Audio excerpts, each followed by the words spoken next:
Hey everybody, this is Rydo and we're back to Yu-Gi-Oh! And video game news. Today is Wednesday, March 15th. Seems like the last part of the Duelist Cup, I assume, is launched now. Stage, let's see, well, I guess we're in another stage, but it's first stage of a third part, or we're doing Duelist Cup and we were doing something else before. We have a new structured deck to buy at the shop. We also have even new accessories, limited time rare options. They're doing something different now with limited time options.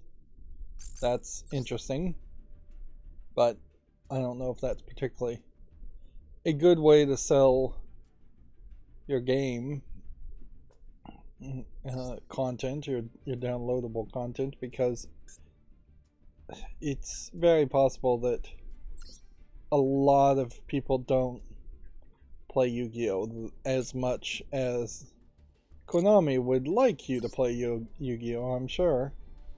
Let's just check all of these packs and see if any of these are like absolutely brand new. This one definitely has a argument for me to buy packs. We have 25 days on that. And this new step for Duelist, I think we had already purchased. Yep. But there might be an argument certainly around going heavy in this pack to try and get 3 copies of all the normals and rares and as many super rares and ultra rares as possible. Although I do question whether something like Slifer the Sky Dragon really is playable for new duelists, or if this isn't just a collection of cards that they want to show off more than anything else.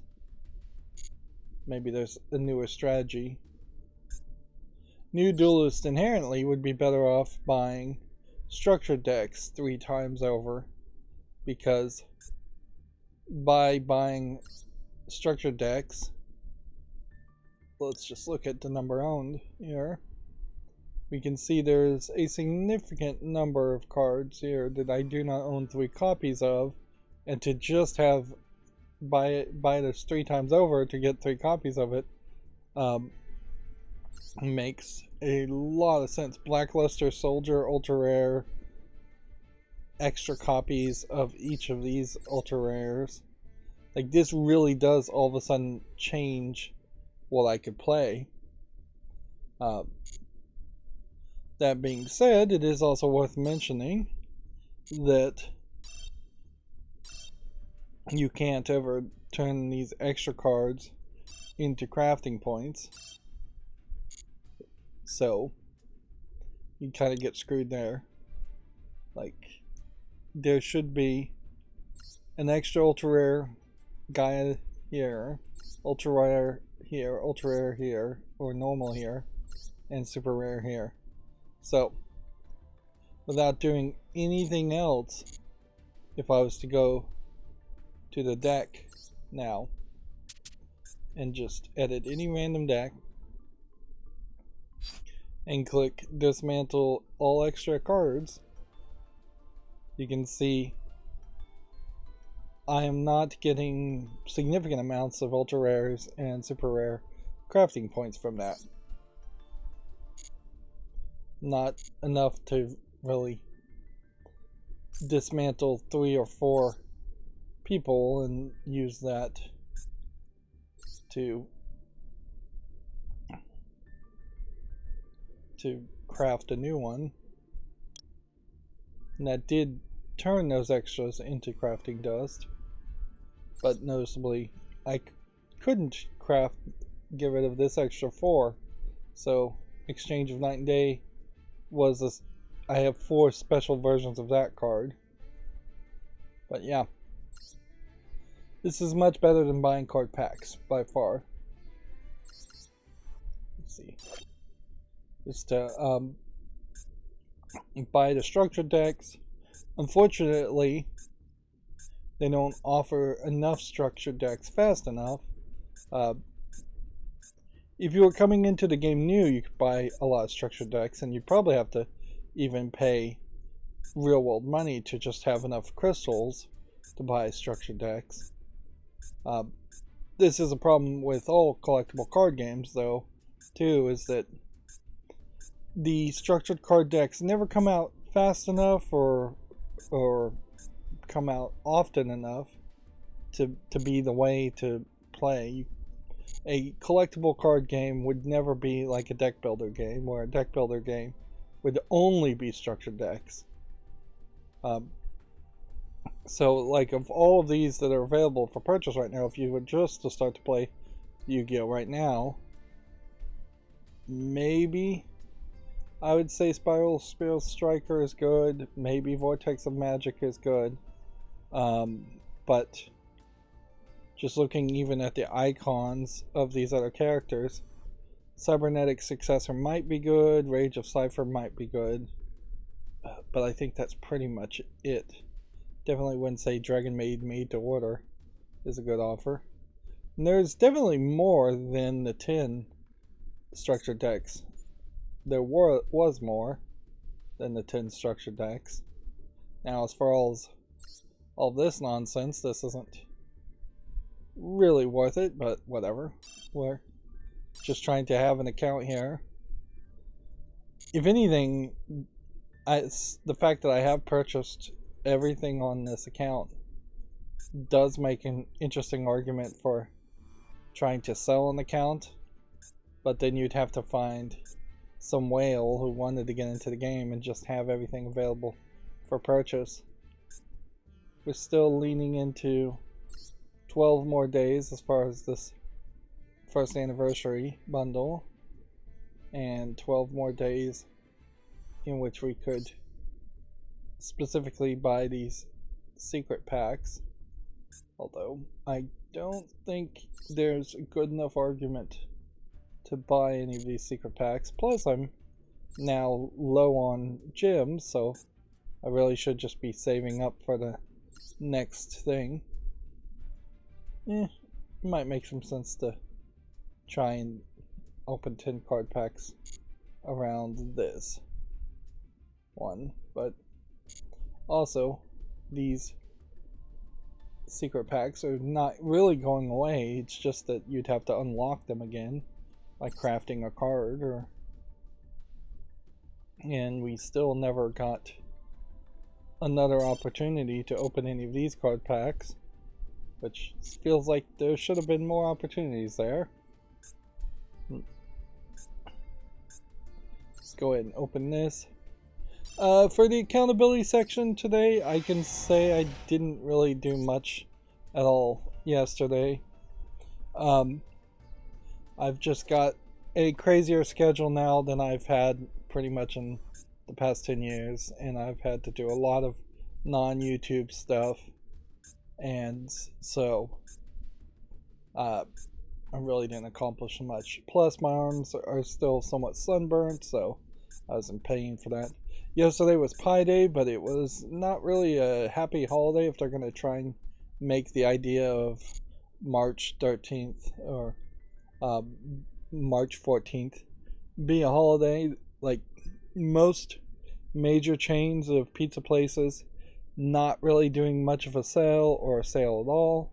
I actually went to one place thinking it was a different place and ended up just buying a couple pizzas at full price, which is fine, but it's stupid. Like, there's been a lot of extra expenditure as far as working on my irrigation system and replacing pretty much all of that this month, so I have really broken a budget more than I think I even realize.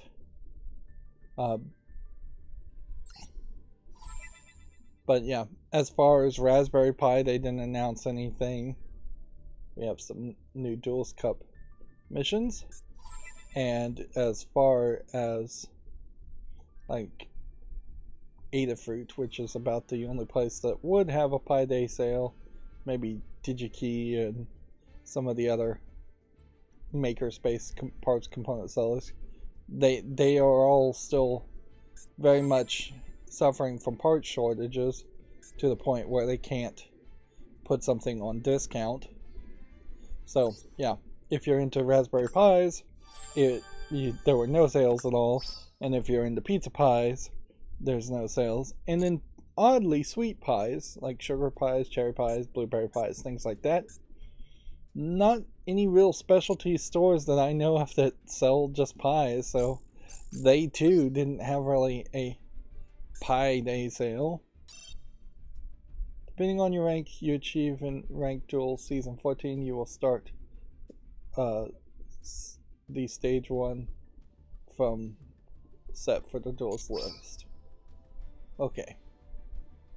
So, apparently they are helping me out here by giving me, I don't even know what this is, 200 gems and some reward tickets, which the reward tickets I think are a little bit better than the legacy tickets, but the March celebration thing, I don't know what that even is. Alright, let's see. It's a protector, okay. And that. So we're starting at level 6 to begin with of level 20. Great. And I'm not doing anything new, so let's just copy our selected deck over. No limitation there. And start playing. I really am in this catch-22 with Yu-Gi-Oh! Where I just don't want to spend the extra time playing it, so because I don't want to spend the extra time playing Yu-Gi-Oh! I'm not making any new decks, doing any research to make new decks either. As far as changing things up.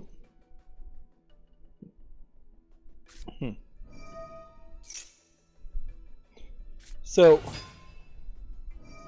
the only thing I really did accomplish yesterday, and it's barely an accomplishment, is I found that my Chinese Smart Life / Tuya smart home system would integrate into Google Assistant, which I don't really use Google Assistant because the whole saying okay Google or Alexa and just talking to a speaker and asking it questions, the way those devices are sold is really not appealing to me. I don't think it's appealing to most people, and I think it really is just a failed product designed to solve a problem that doesn't exist. But built into that, there is in the Google Assistant routines a way to integrate several of the smart home devices I have that are in their own little ecosystem. So when my ratio sprinkler, when my door lock, when my water heater all have their own separate apps, most of which are not really necessary.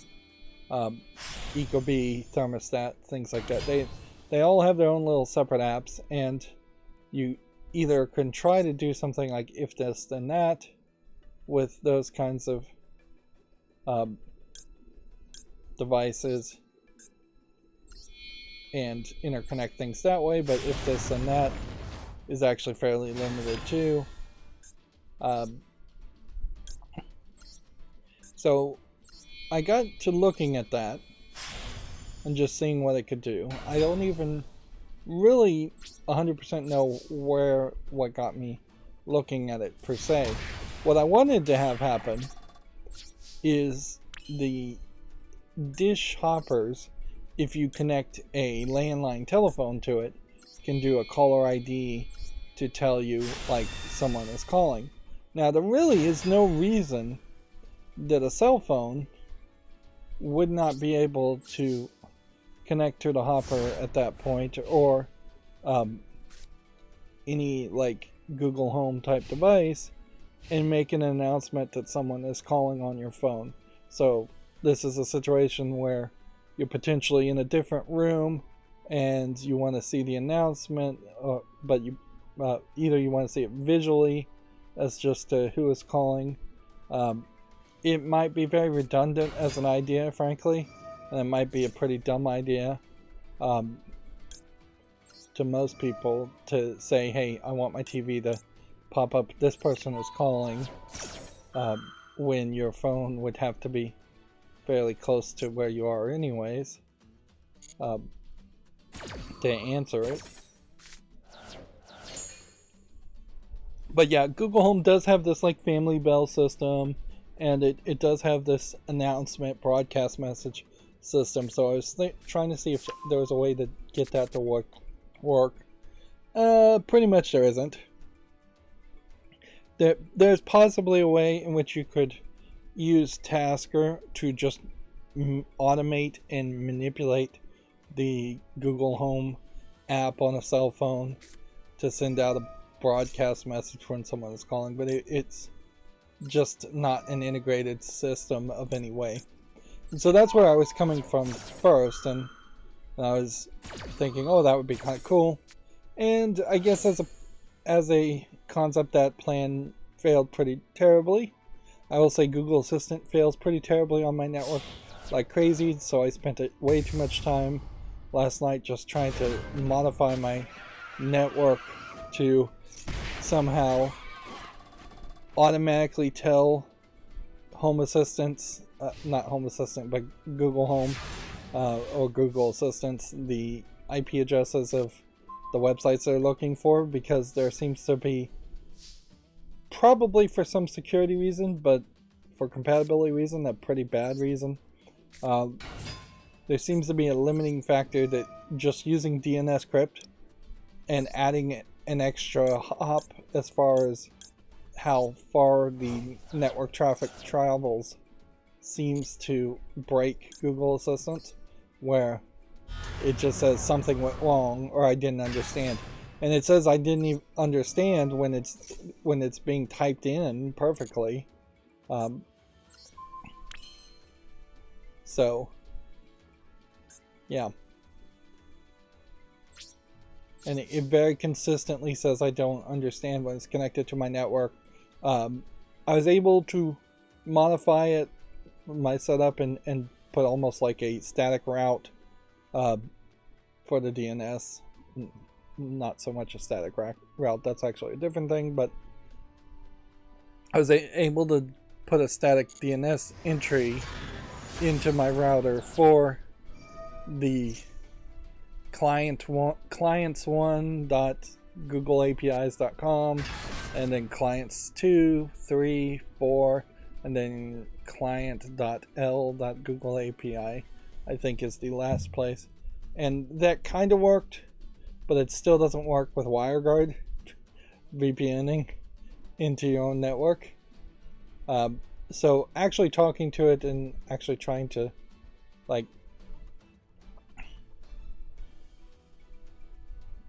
trying to have that interaction experience is not working. But it kind of doesn't matter, because what I really was going for, after I realized that that getting a like toast pop-up message to show up on my TVs when someone was calling, was I was just trying to get the Google Clock. Now, I have Samsung phones, so by default there's a Samsung Clock app. It's fine, but the Google Clock app does allow you to run Google Assistant routines.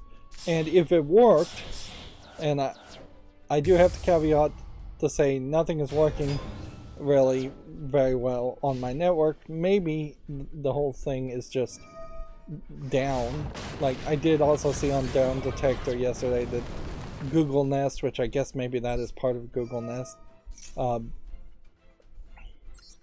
might have been down yesterday, but I tried it earlier today and it still didn't work. And it was working when I was on my mobile data.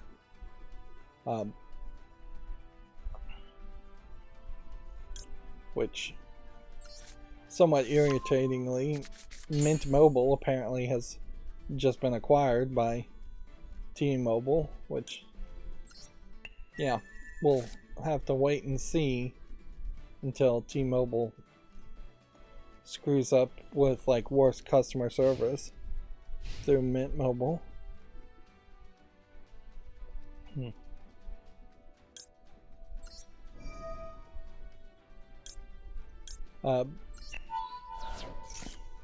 But so yeah, the one thing I could get to work though was by using Google Clock, I could run a Google Assistant routine which could turn on my TCL smart TVs. Those are connected to Google Assistant, so it can just straight up power on the TV.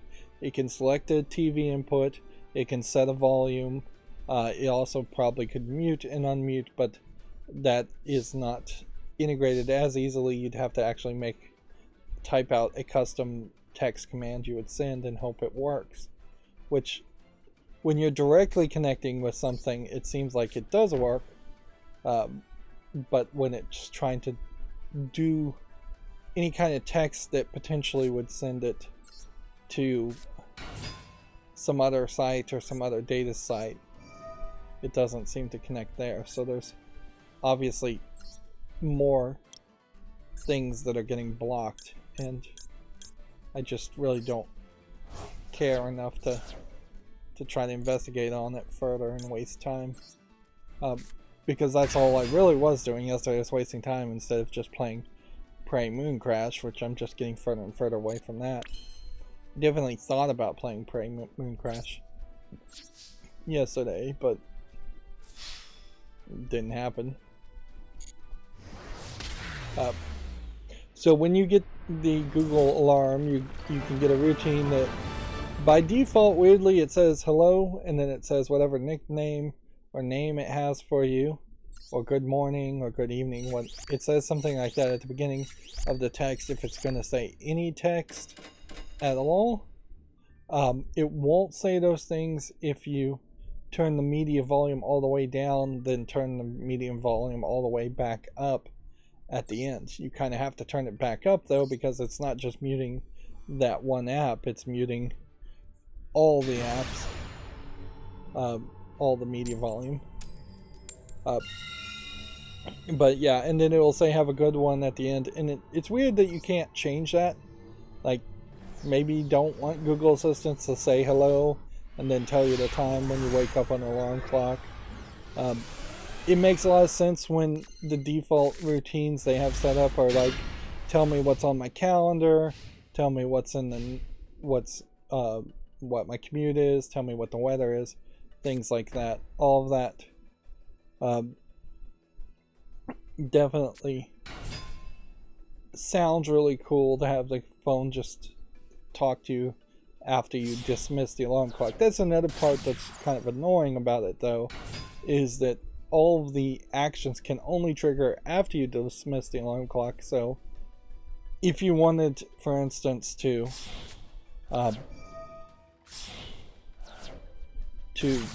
have the TV come on as part of an alarm clock, that's not possible unless there's some other way you could auto dismiss an alarm, because you really have to dismiss it. You can't just, I think, say it was missed or snooze it.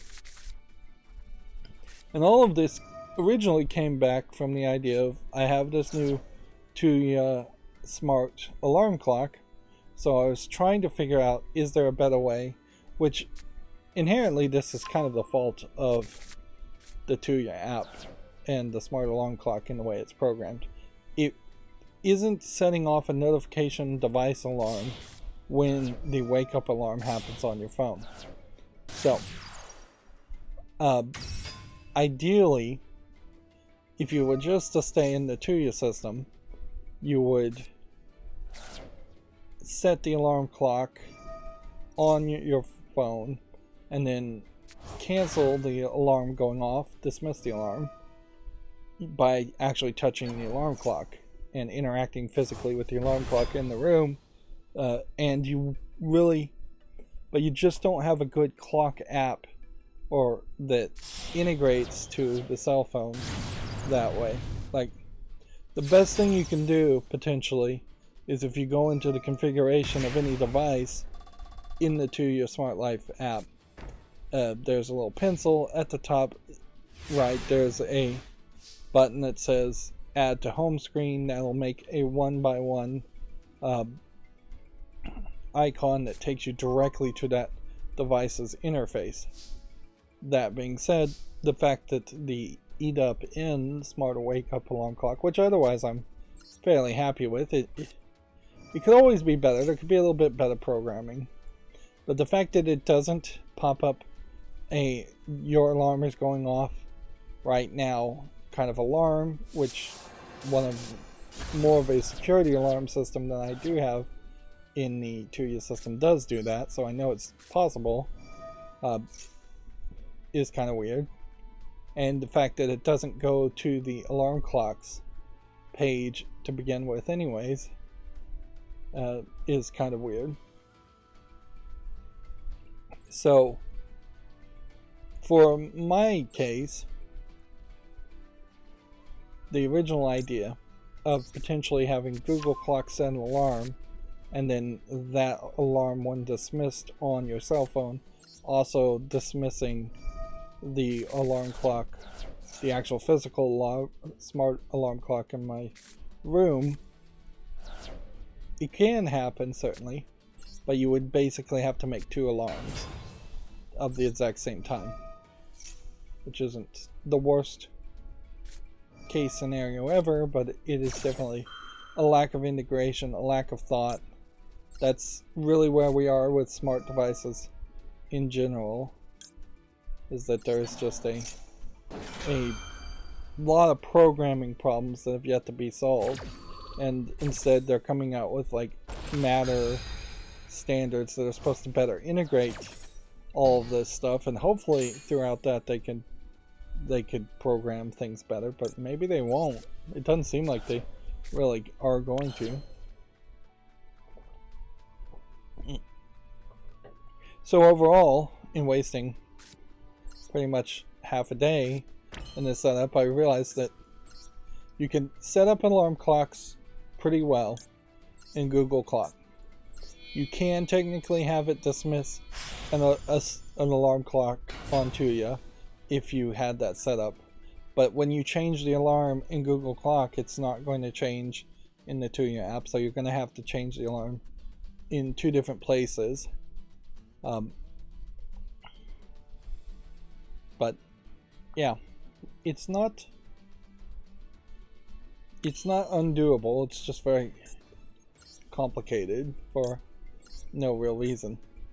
But particularly if you just ignore the Tuya system completely and you're not into that direction, Google Clock with Google Assistant routines, if you happen to have TCL Roku smart TVs that can be turned on, or anything like that integrated, great idea. Turn on the TV when you dismiss your alarm clock.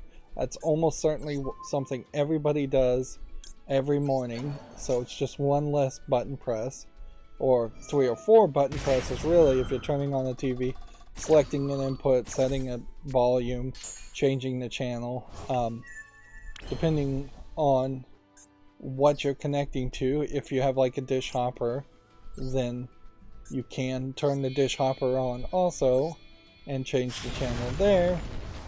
I think you can change the channel. I'm not 100% sure on that one.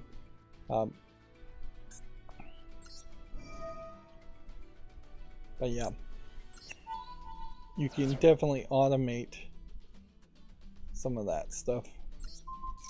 Interesting, I can't destroy either one of these cards. Alright, well.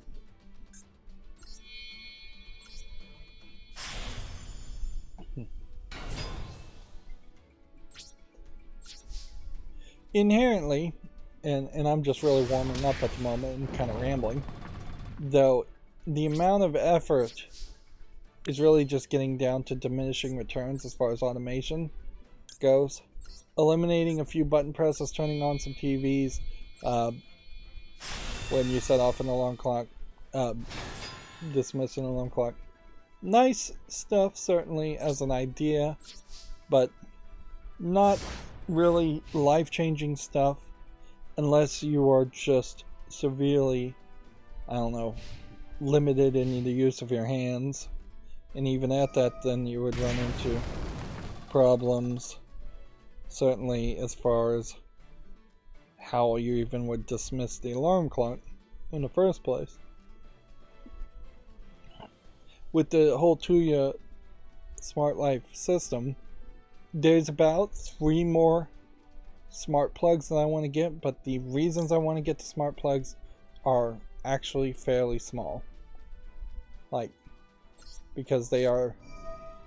I just want to get smart plugs to do power monitoring, which they're slowly moving into that, and they're kind of trying to upsell you services in that direction. 10 cards, and I couldn't special summon a single one of them. Interesting.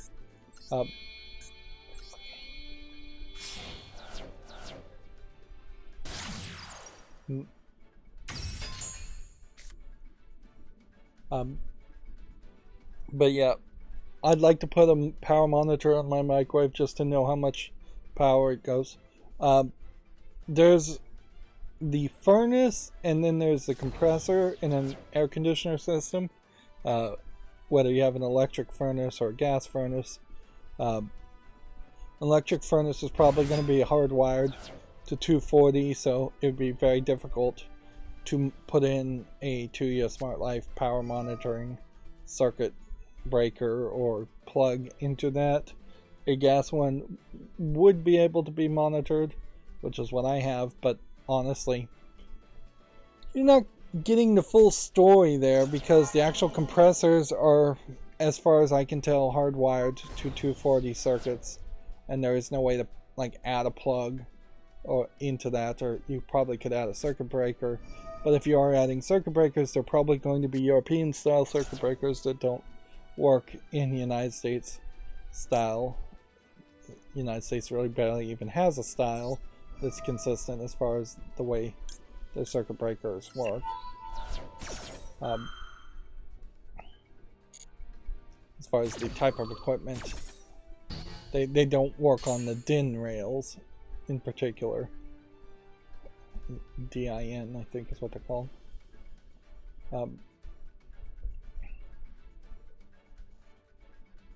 So yeah, the number one device that's probably using electricity in my house is the number one device that, or a couple of devices if you separate the compressor and the furnace out. Those are the ones I'd like to really compare. And inherently the Ecobee does make some guesses as far as just how well or efficient your electricity is going, but I honestly don't think it does as good of a job as it pretends to, because it doesn't really know the amperage or wattage, as far as I can tell, that would be going through those systems. I think it's probably just making a general assumption, and that's probably why most of the time they refer to the reduction of hours that you're running, not a reduction of kilowatt hours. But yeah, I'd like to know how much my refrigerators are using and how much my microwave is using. It would be nice in an emergency situation, although arguably in a power outage emergency situation it still really wouldn't work. But it would be nice to tell refrigerators to not come back on until the power has been on for at least 20-30 seconds. Just a delayed start, because particularly when there is a power outage situation, it tends to have the power flicker on and off and on and off, which can damage the compressors and refrigerators. So I've heard.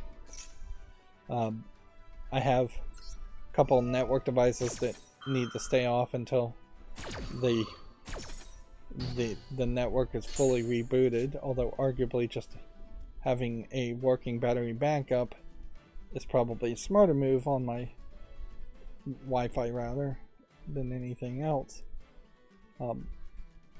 Battery backups on refrigerators, not so much of a thing, like you really can't do something there. If you are going to do something like that, you probably want a whole home battery backup, and at that point the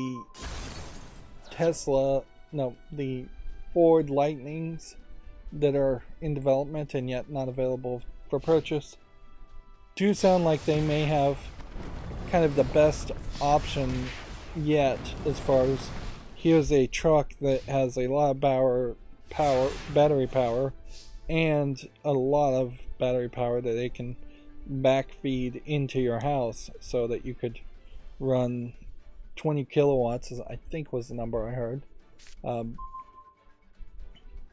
Like 20 kilowatts sounds like quite a bit of power to potentially power your entire house on during an outage. And that is, I think, a optimistic potential. Certainly we could have a future where a significant portion of people are buying electric vehicles that are then plugging into houses that are then becoming what they're calling virtual power grids or something like that, and back powering electricity even to the rest of the neighborhoods that don't have batteries. Of course, inherently, you're either going to increasingly charge more and more money to maintain the lines for people who are using the electricity, to accommodate people who are going more and more off-grid with solar and perhaps wind even powering their houses if they have enough room for wind. And inherently, we just need to publicize the electric grids and the electric companies in general. It should just be a service run by the government. Taxes pay for it. And then they'll raise taxes, I'm sure, but they always raise taxes, so whatever. But yeah.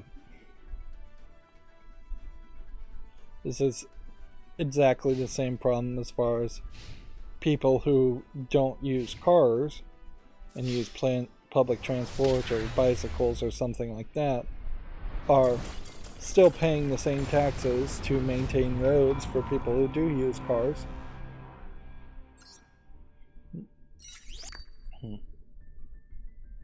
But yeah, it definitely is diminishing returns as far as smart devices go. I still have several bulbs I want to set up. Arguably Zigbee would be nicer, but they're too expensive still. The Expressive company has just announced a new generation of Zigbee Z-Wave Internet of Things chipsets, which are designed to be more effective, more powerful. It's all fairly technical stuff, but the main idea here is that they are going towards more effective devices. And honestly, so many things use the ESP32 series of chips, which at this point it really is just a very wide series of chips, that if Expressive is releasing a new development kit for a new chip, then 6 months to 2 years from now, almost all Internet of Things devices will be capable of doing a lot more. Certainly. A couple of interesting things they were pointing out was that they're hoping that the face recognition for like smart door locks will be more of a thing. They were hoping for presence detection when just using Wi-Fi, which that's always been the cool idea that sounds terrifying is that they would be able to just use Wi-Fi signal sent from like a router to detect whether a human is in a room or not, which is great if you're just doing that at home local processing to turn on a light. It's terrible if it's the CIA or the police spying on you, or your stalker ex-boyfriend girlfriend stalking on you.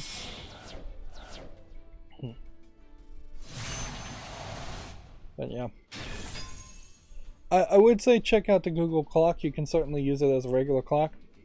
It's better than the Samsung clock app, which hasn't been updated in a couple years. How often do you need to update a clock app? Arguably more, as we want apps to do more, and we want fewer apps on our phone that are doing single solution issues. Like,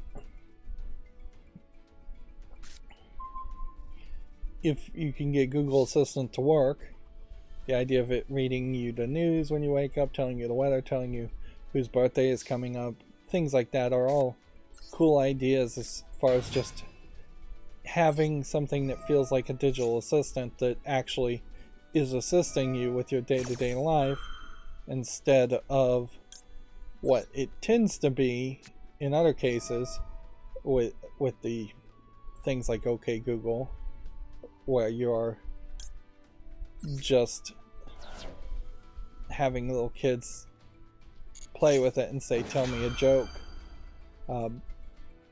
or something basic like that, something ridiculously not that useful. Right. So we'll negate that. We will bring out this.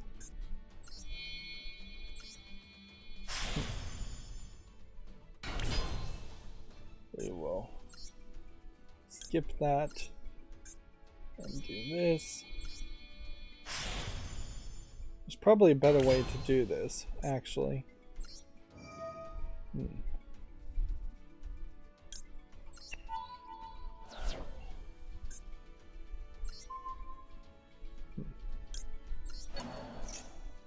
It's not very video game related, but apparently Kevin Smith, the maker of Clerks and then a whole bunch of other bad movies, or mediocre movies at best, I would say, some of them aren't bad, has announced that he has permanently given up smoking weed after basically worshipping the concept of smoking marijuana. And even as somebody who really doesn't care if people smoke weed, he really had just made his whole personality around it, and there was, I think, a mental crutch obsession there, certainly for him.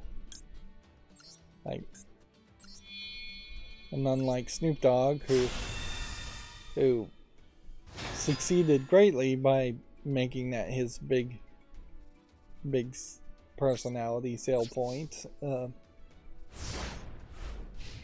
Kevin Smith really didn't succeed that well around it, although perhaps he succeeded way more than he would have otherwise.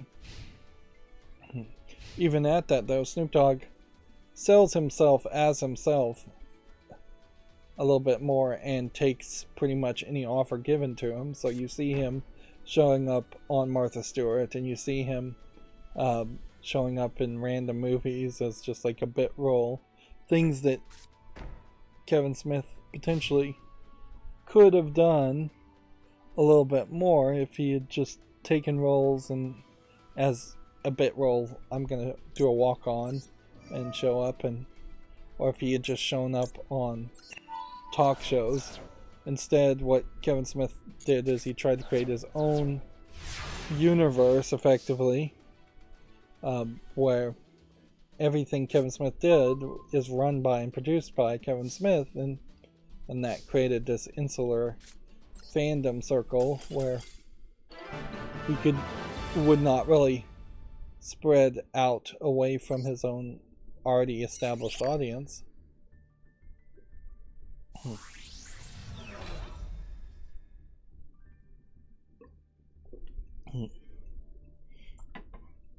You kind of see that with like Doug Benson too. Like Doug Benson kind of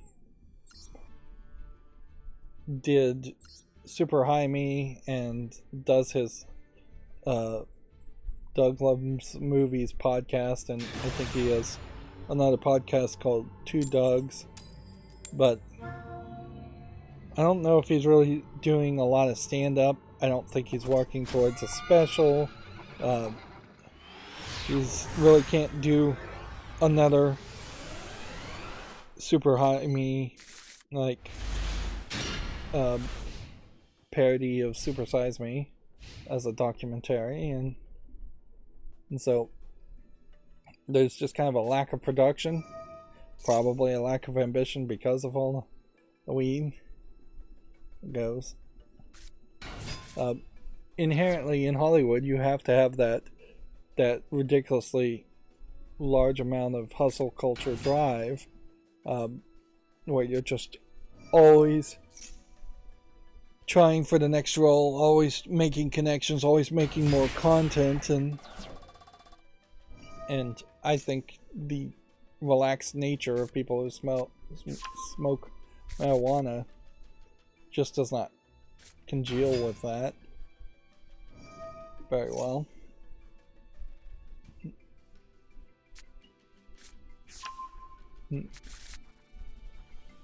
Alright, well, let's see, where do we want to go? I guess I'm still thinking about the whole idea of the beginning of this being a pre-show experience.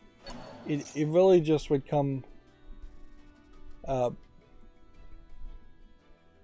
the problem with this being a pre-show is that it would just make me change all the labeling, or not change the labeling and just do a bad job, which inherently that is the problem. If I was to start to break up streams, I'd have to relabel each stream, put them in different playlists.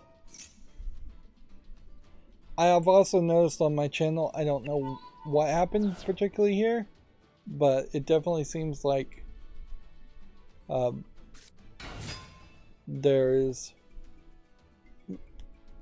probably too many YouTube shorts coming out at this point on my channel. I have noticed over the past couple days that it feels like 5 YouTube shorts came out between one stream and another, one video and one other, when that seems like that's too many. I did look at Reddit as far as making a subreddit, so it does look like I probably have barely enough karma that I could make a subreddit and then just self-promote on that own personal subreddit. I don't know if there isn't just an overall rules of Reddit that would forbid that. So, yeah. While it is something that I have this knee-jerk thought that I'd like to do that and just have all the YouTube shorts show up on the subreddit, it seems like that almost certainly would be at the cost of getting views on YouTube, and yeah, for very little benefit. And the last thing I want to do is make a subreddit that then I have to moderate myself, or a subreddit that nobody would follow because it's literally just going to be one person putting up videos. Like, I guess what's missing on YouTube is that there isn't really a forum concept in YouTube where people would discuss certain things and then move on to the next topic in the same theme and move on to the next thing. There's hashtags that don't really work that well or work like that at all, and then there's individual videos, and that's pretty much it.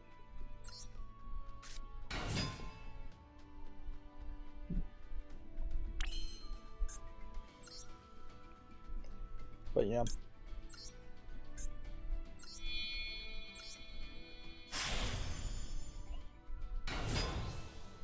Inherently, if I was going to do a pre-show and then take like a 30-minute to an hour break, I would just have to warm up again, so yeah. And I probably would gain a lot of energy as far as just if somebody else was podcasting with me, which, yeah, that is like just having somebody else's energy to feed off of or potentially take up the slack. That would definitely be another thought.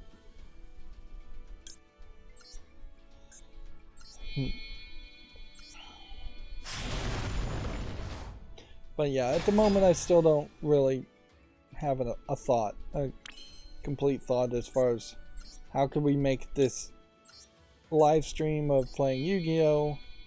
Interesting in a way that people would actually want to watch this, or is this just dead in the water and Yu-Gi-Oh! Just a stumbling block that needs to be abandoned? Just stop playing Yu-Gi-Oh! Altogether and instead potentially just have straight up talk, which I don't think that would really work. Or do the news earlier, which I don't know if that works. Or just look at video games that have come out in a different order. One thing I do know I need to do though is to add like Steam's blog. We should check that and see if there's new news every stream, and potentially there are some other blogs that might make similar sense. Maybe the ESA's blog would be one to consider there.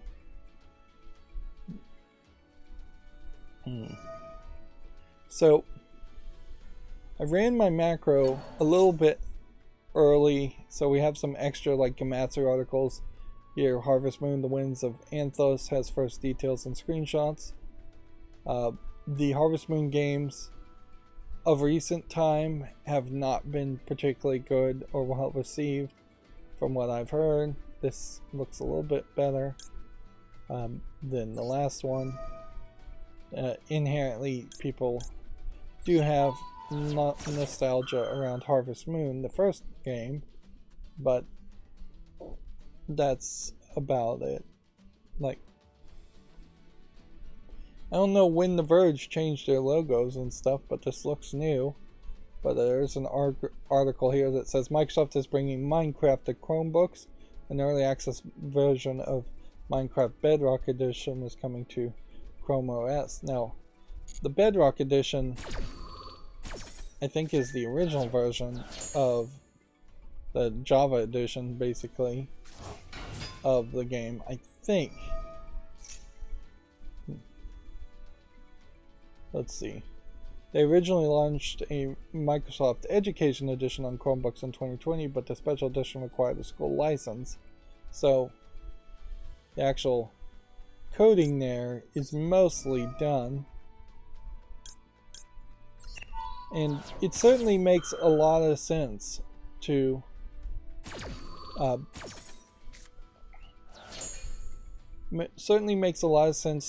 have the Minecraft come to Chromebooks, because there's not a growing audience of Minecraft fans. It's saturated. Everybody who likes Minecraft knows about Minecraft and likes Minecraft.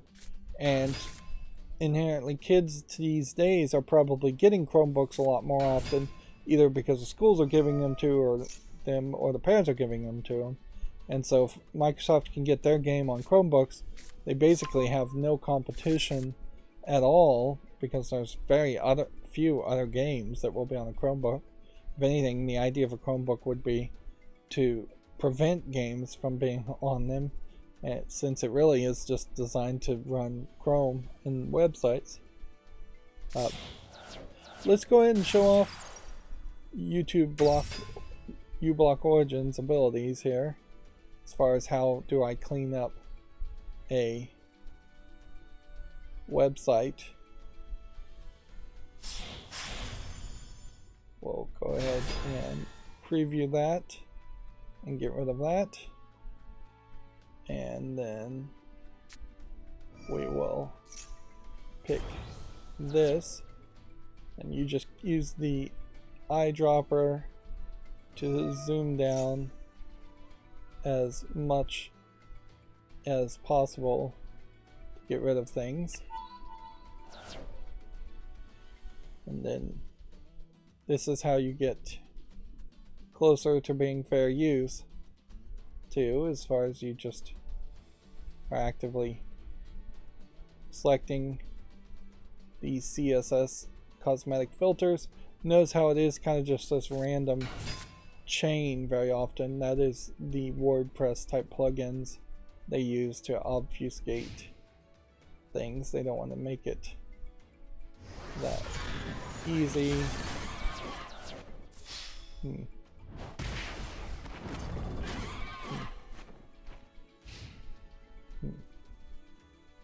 But yeah, they don't change the obfuscation enough. They don't randomize it enough that you can't just select all of this stuff that is not relevant to what's actually being discussed, because you're supposed to only use the very minimum.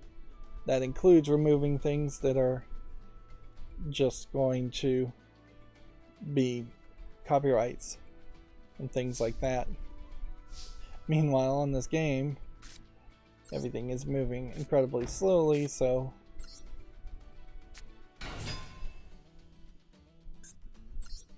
a lot of stuff potentially happened there, but I just don't care what actually happened.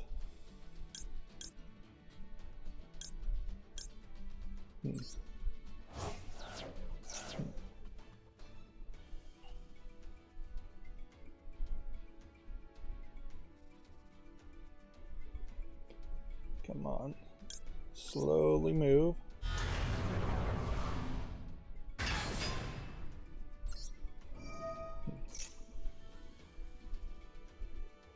Maybe I should have put this here.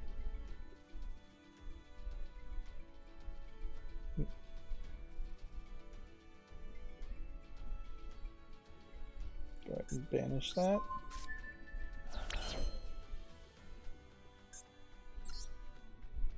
Alright. Let's give this a try.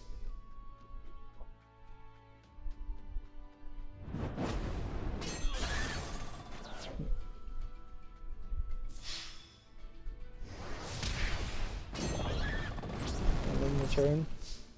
After I get things somewhat corrected here, I will tend to try and see if I can use this to possibly squeeze some things in the right way.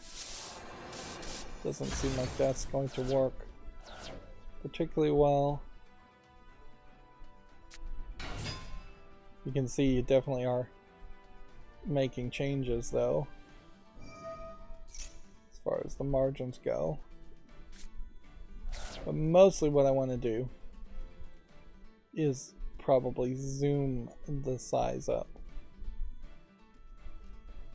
Let's see. Let's go and get rid of the share links too. So then we'll just see what happens when we build the size up more.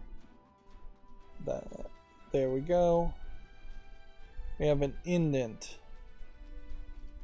and we have a pull down menu at the top here, so we'll try and get rid of that. Just preview it just to make sure. Alright.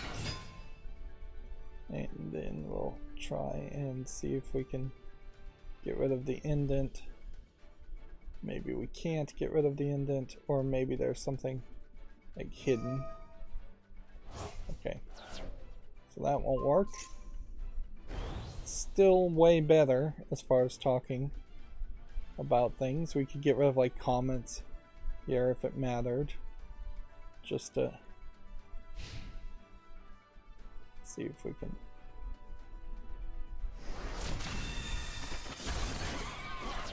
Do that. Yep.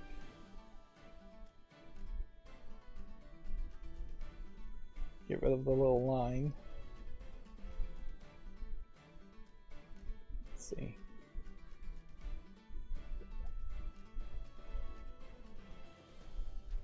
There you go. Let's get back to here. Still moving incredibly slow.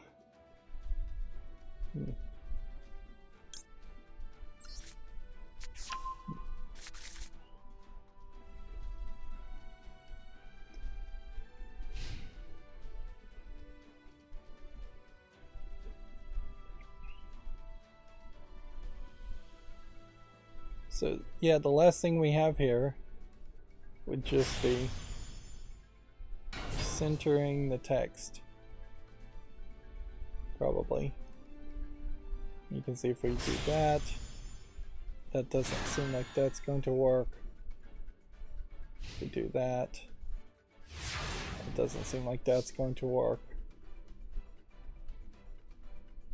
So I bet the next move would be to make it a little bit bigger.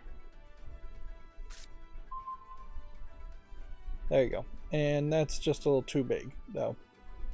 But that does fix the problem. Although that being said, that looks fine too. It's just the thumbnail that's going to be off. So it is a compromise, certainly when fixing pages with uBlock Origin and a few other tricks. But yeah, that does seem like that is the best solution there. Not that I'm planning on using The Verge for a lot of news sources, but it's always helpful to have it cleaned up. We can certainly always tweak it a little bit more and see, try to like take out this just to get rid of that line. I would say the text here is too big. Maybe what I could do is increase the order. That might work.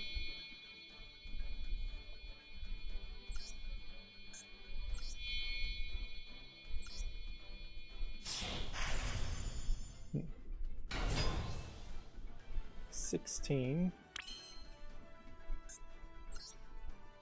Bring that. We need to get up to 19. And we can win here. Assuming this trick works. We're gonna toss this one. And then attach this to that. This is probably the last game we need to play. We probably haven't made as much progress. And I could see myself just playing more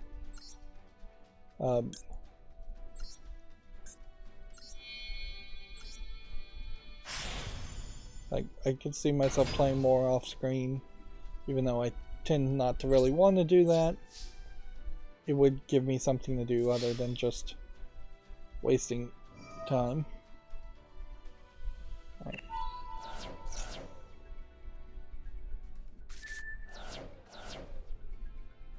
Well, there.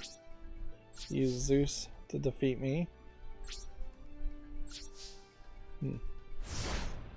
Which I don't know if I have anything that can defeat Zeus as a concept. Well, probably can win here still. Come to think of it.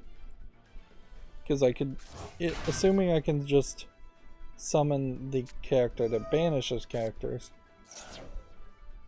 Yeah.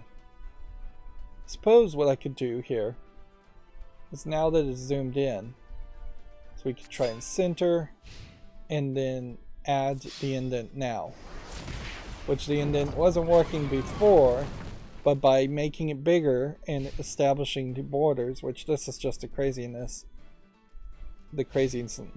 of how CSS and custom style sheets and HTML5 works, that has adjusted it to a much more comfortable. Now I can get most of the image easily on screen with my mouse wheel.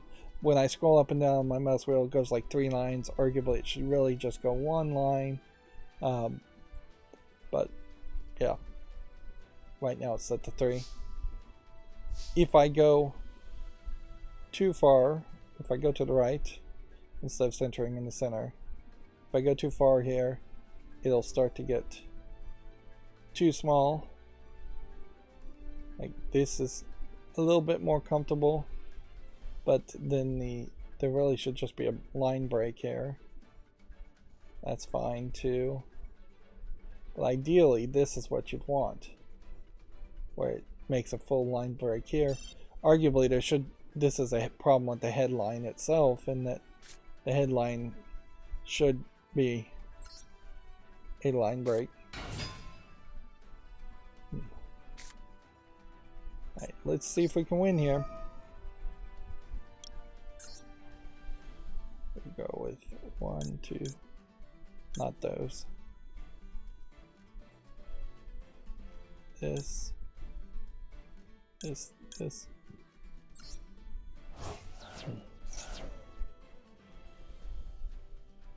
Yep.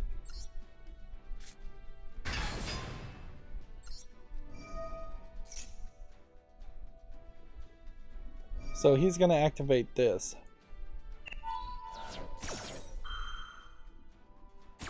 And then the resolve here will let me banish this, so we get back to 0, 0.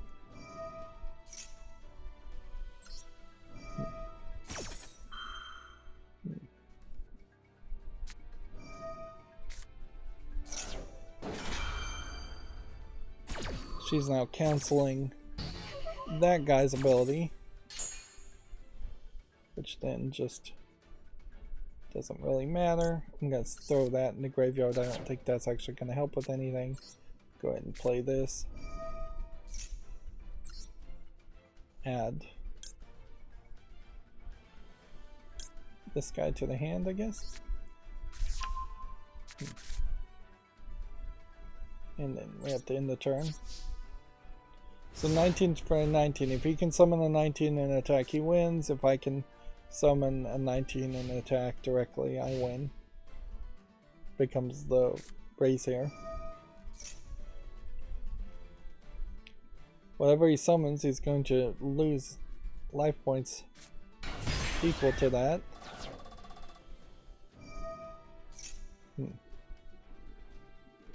Interesting. So now he's down to 800, which means if I summon this and attack through this guy, I'll win. That being said, he seems to now be able to attack and win. So I think I've just lost there. Yeah, this Duelist Cup is different than what we were doing before.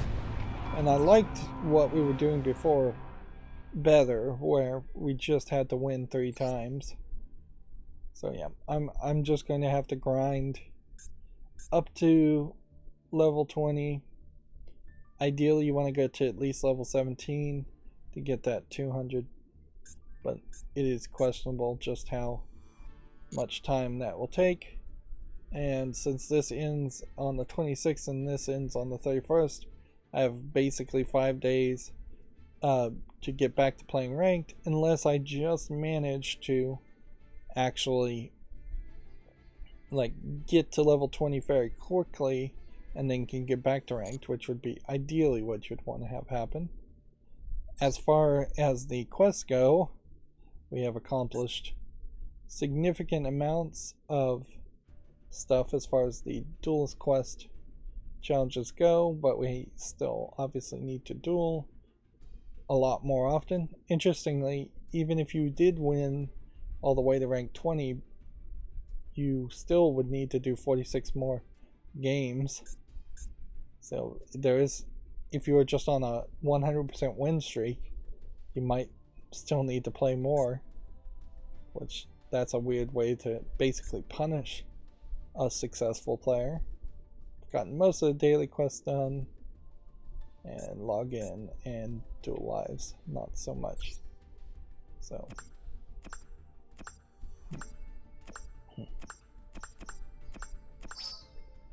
570 gems collected there to get our numbers back up. And then these bonus packs. Buying 2 bonus packs now I don't think is any different really than buying 10, because inherently these bonus packs are giving you special cards, or a selection of cards, but you're only getting 2 per pack.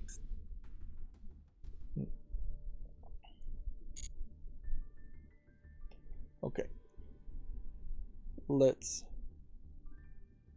call that a good job done as far as the Verge. Let's see. Barbie fashion designer and Call of Duty 4 are among the 2023 Video Game Hall of Fame finalists. This is a GameDeveloper.com article. Let's see. Other finalists are Ages of Empires, Angry Birds. I feel like Angry Birds was already a finalist last year. Call of Duty 4, Computer Space, FIFA 23, GoldenEye 007, The Last of Us, NBA 2K, Quake, Wii Sports, and Wizardry. The problem here is, since this is kind of all over the place, since the Video Game Hall of Fame is not that old, it's only a couple of years old, that they're having to select just random assortments of games from random time frames, at which point nothing really compares or makes sense. It's fairly obvious that something like Angry Birds does not compare in any way to something like Last of Us from 2013, which does not compare anyway to something way older like Wizardry or Age of Empires. You would think it would make more sense for them just to throw all of these in, and it definitely would make sense for them to have categories. Like, for every year starting from 1970, they potentially could have added one game. Well, let's not go back to 1970, that's probably too early. 1983 was probably a good time. 85 when the NES came out. That second generation launch of consoles. It would make a lot of sense to say first generation console games, second generation console games. Figure out when you would define those time frames and have a game in each of those eras given an award, or for each year even have a game given a Hall of Fame award. It wouldn't be that big of a deal, particularly now when you think about like 2022. Is there even a single game that deserves a Hall of Fame award? Probably one, maybe two. You think about who the Game of the Year awards, that if you just converted those into Video Game Hall of Fame awards. But doing it retroactively like this is just crazy, and it has been very crazy as far as this. And it would be very hard to define Barbie fashion designer as something that deserves a Hall of Fame award, since I just don't feel like it has relevancy. I don't think people remember it much. Was there something special that happened there? Did it connect to like a printer and print out clothing you could use on a real Barbie doll? Is there some kind of gimmick like that? I'm not sure. But yeah, we'll leave it at that. Gamatsu had an article here. Psychological horror game Stray Souls has been announced for the PS4, PS5, Xbox Series, Xbox One, and PC. It's due out in this fall. I don't think we'll be looking at a lot of trailers today, as it were.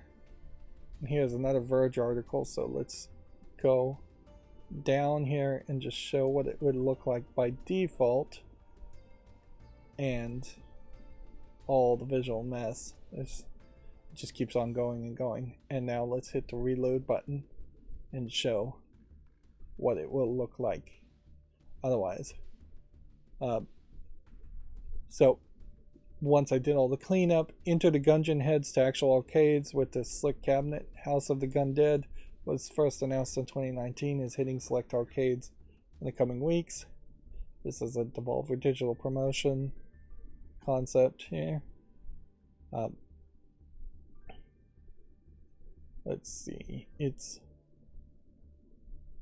coming to Arizona, Indiana, New York, North Carolina, Louisiana, South Carolina, and Texas.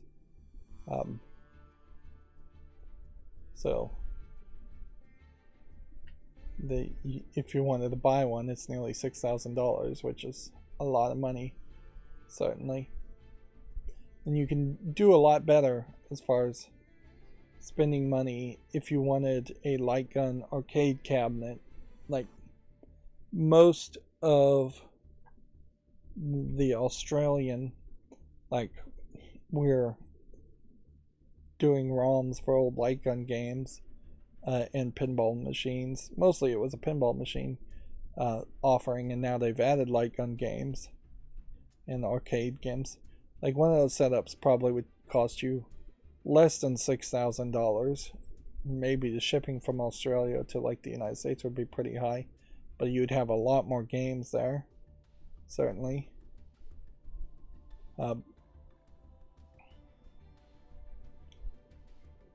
So yeah, I would have a real hard time justifying suggesting anybody buy this. Let's just turn on the blur. But certainly if you can play it, you might want to play it as just an oddity. Of course, this is the problem with the pinball concept in general, also, in comparison, is that pinball machines, a lot of pinball machines, frankly, don't even cost $6,000. Like, maybe a brand new, the Godfather pinball game in its most limited edition might be $6,000 brand new, but even 3 or 4 years ago, you were only paying $4,000 or $5,000 for a brand new limited edition pinball machine. So to have to pay $6,000 for a light gun game that doesn't even have mechanical parts and doesn't have that extra expenditure, it's kind of crazy. I wouldn't be surprised if it's closer to a $3,000 game that Devolver Digital is doubling the price of to sell.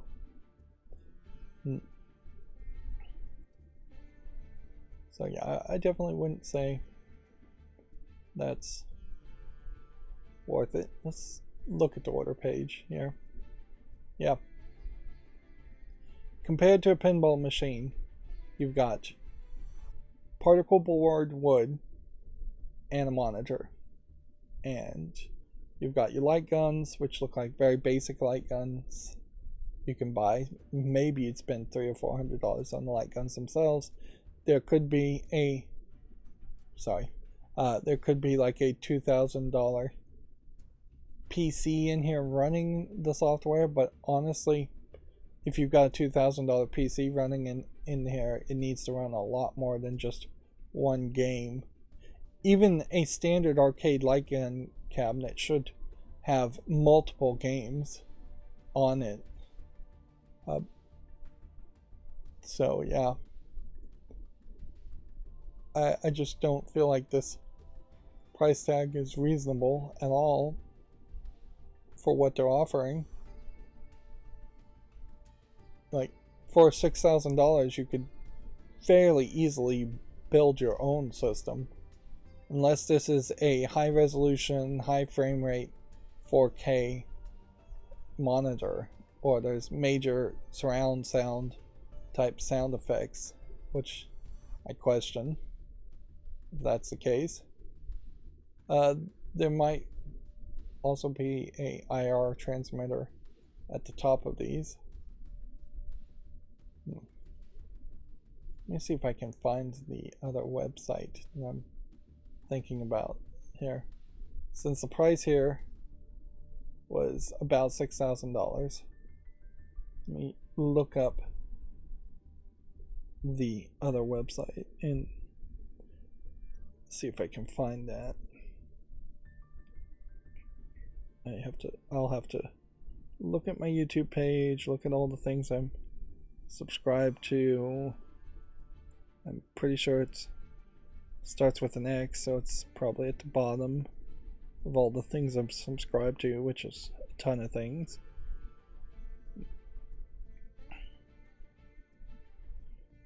Is it called Extreme Virtual Pinball? That might be it. Yes. Extreme Gaming Cabinets.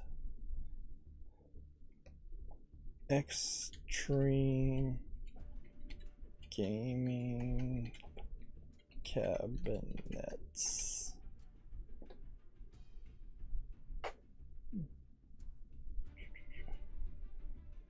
Let's see if this is the right website, because I only watched them effectively on YouTube.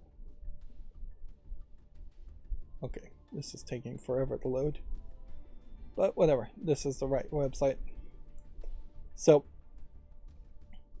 what Extreme Gaming Cabinets is selling more than anything is these hard drives that are just full of ROMs. And in Australia, they just don't care about copyright to prosecute it, obviously. Arguably, maybe if you tried to order this in America, it might get stopped at customs. You might need to literally smuggle it in. But yeah. Here you have a 4-player premium arcade machine for $6,000.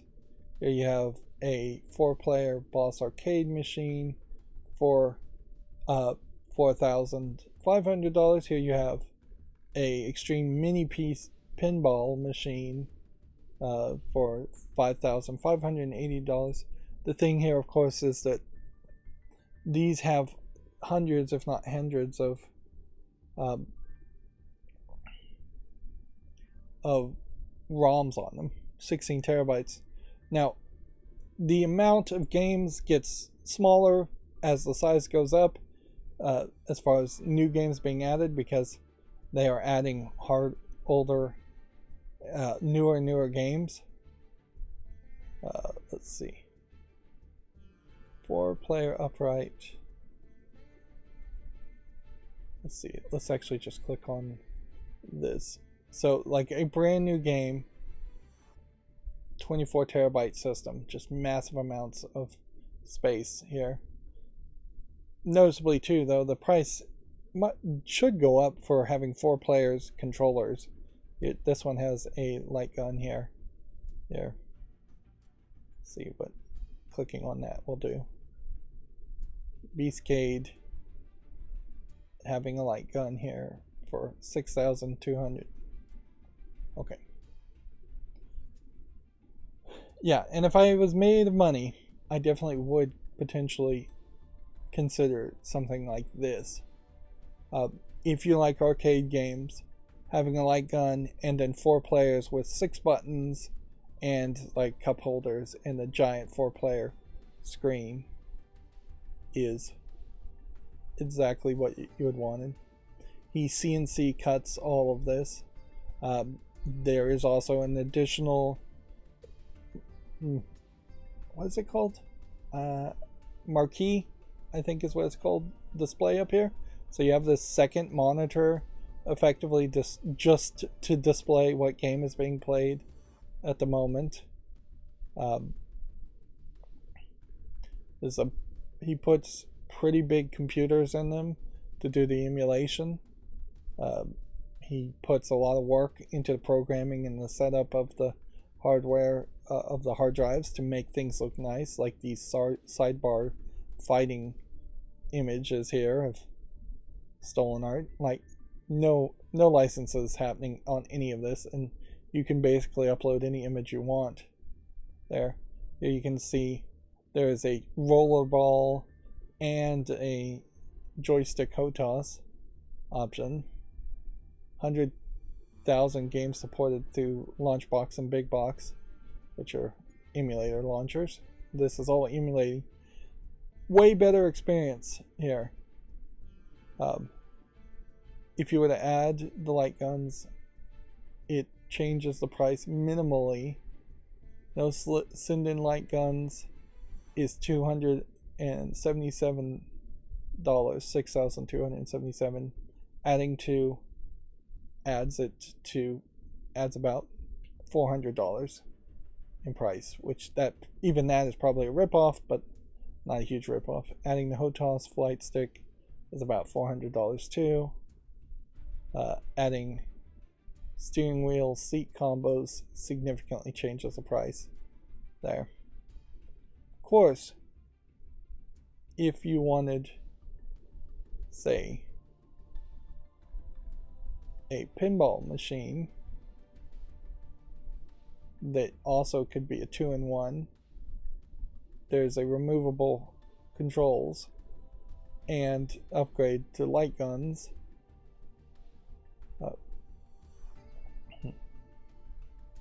They could work for you too. Let's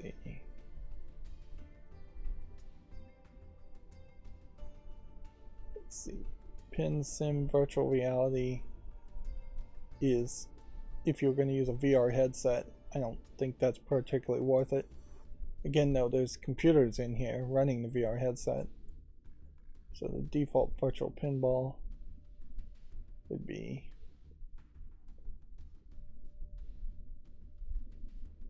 somewhere around 3D support they've added to.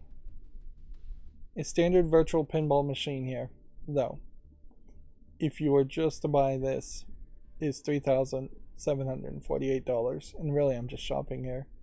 And then upgrading the hardware in it seems to be an option. If you want to get to 144 hertz, you're bumping it up to $4,991. If you want I'm not sure what the difference between premium and mega is. Here to get the cost an extra $2,000. Premium pinball machine, 144 hertz with 3D pinball, $6,000, which was the price of that one Devolver Digital Light Gun game. Let's see. I imagine the premium might have matrix lighting, which bumps the price up, a reflection board, extra RAM up to 16 gig, and then Ryzen 7. But even upgrading all of that still doesn't get the mega to the premium price. This inherently, though, a virtual pinball machine is a way better offer than a virtual arcade machine, because you can just have a PC and emulate arcade machines pretty well anyways. But you don't certainly have as much of an option with pinball. The only other option is to have an arcade or go to a pinball festival, which the Texas Pinball Festival is happening like next weekend or this weekend, I'm not sure.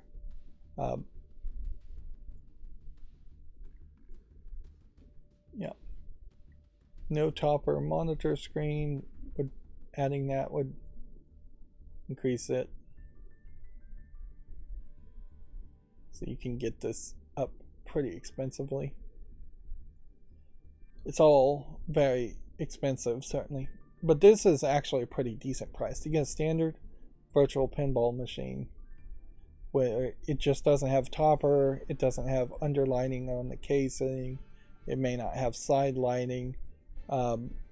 This is a very decent, reasonable starter spot. May not have 144 hertz graphics or 3D, but I'm not sure all of that is really necessary. More than that is just gimmicks.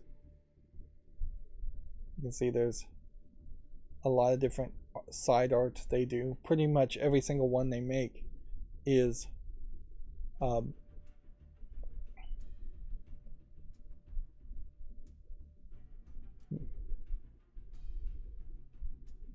see, compare pinballs. Every single one they make is custom as far as the side art and all that. Really, I'm just rambling today. But I probably should have showed this off. I've been looking at this for years, and yeah, if I ever won the lottery, I definitely would just get something bigger. So, like, the difference between the standard, the Mega, and the Premium is how good is your graphics card. 1660 versus 360 versus a 360 1012 gigabyte. Arguably, you could probably start with the standard and upgrade that yourself. The monitors here, they're telling you the exact kinds of monitors you're starting with, and you get a 4K monitor on the standard at 60 hertz, whereas upgrading higher gets you to 120 hertz or 144 hertz. If anything, it seems like Mega is better than Premium.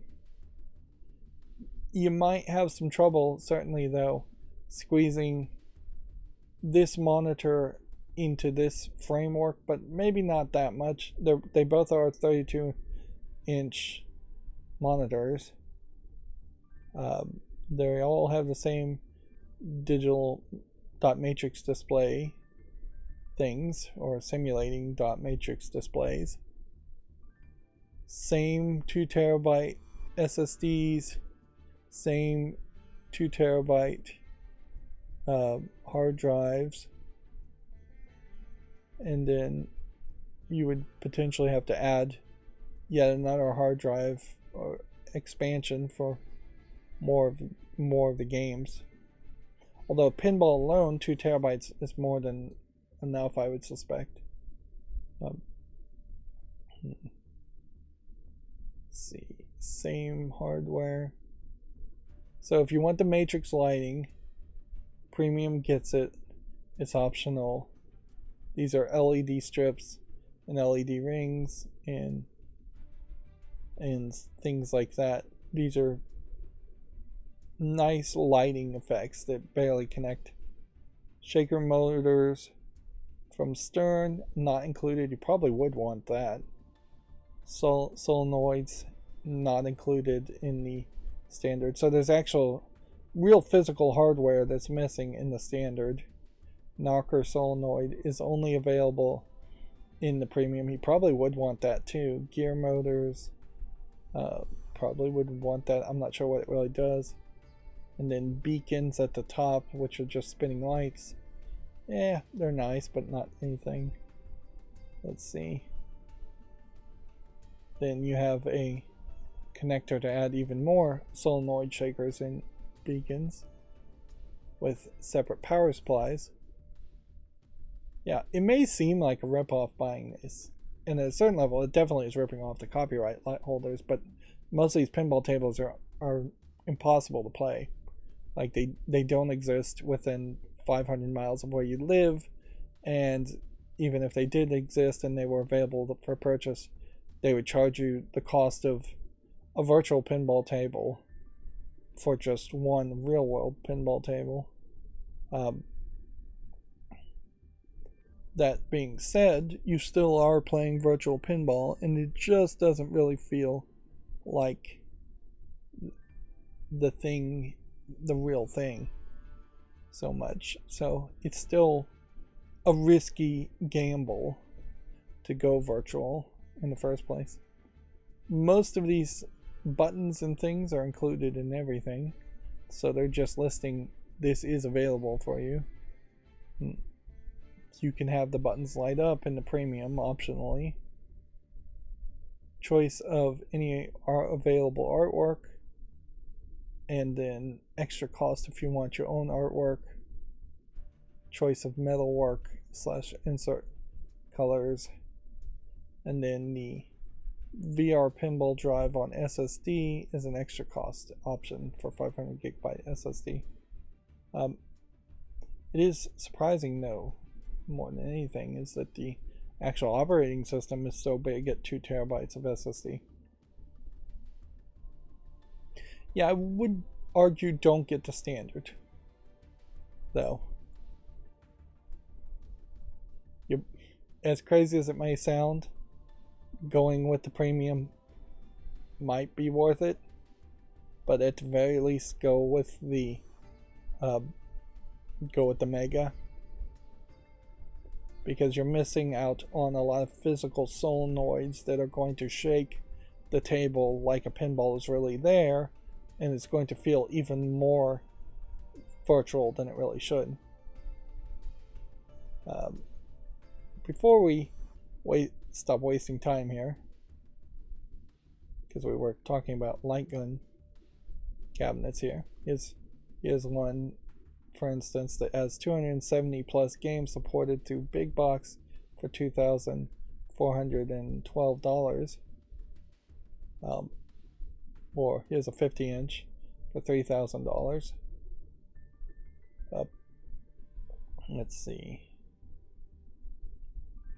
Let's look at where the hard drives are. So,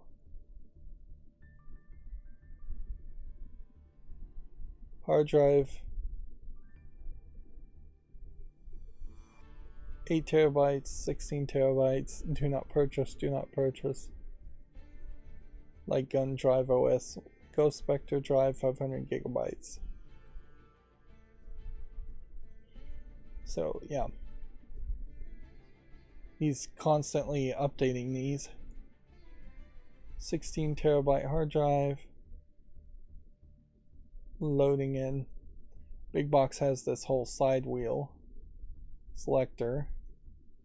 All this custom art. Or stolen art, whatever you want to call it.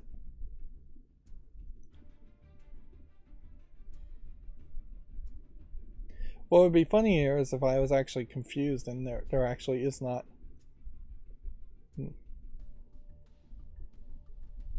Let's see. To purchase, you must pay in Australian currency through the website. Other currency will not work. Discounts on drives. Note, you can only purchase in an Australian and New Zealand through XGC, Extreme Gaming Cabinet, USA, Europe, and Canada. Buy direct from Integrum Retro in USA. Postage of drive included in the price. Let's see.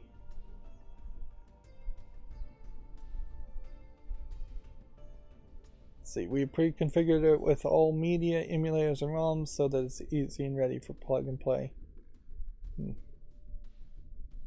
So, here they have a full list of all the systems they're emulating.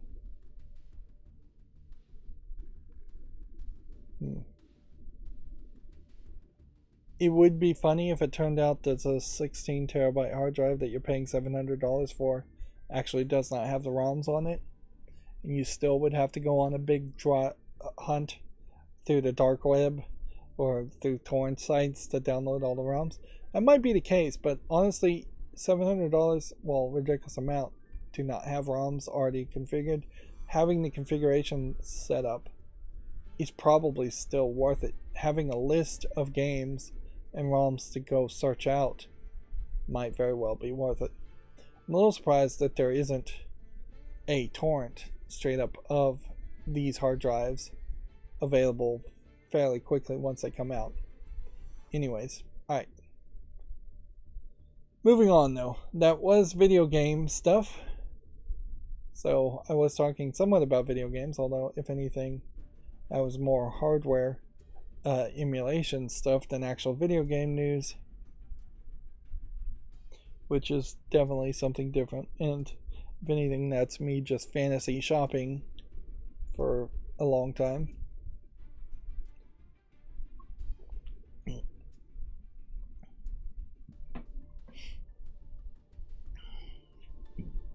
Moving on, sorry there, I needed to drink some water.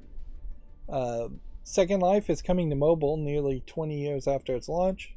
I'm a little surprised that Second Life even still exists, but okay. I don't know. Second Life here, I guess, looks a lot better than what I would have thought it would have looked like from 20 years ago. But I guess maybe Second Life is more popular than I thought.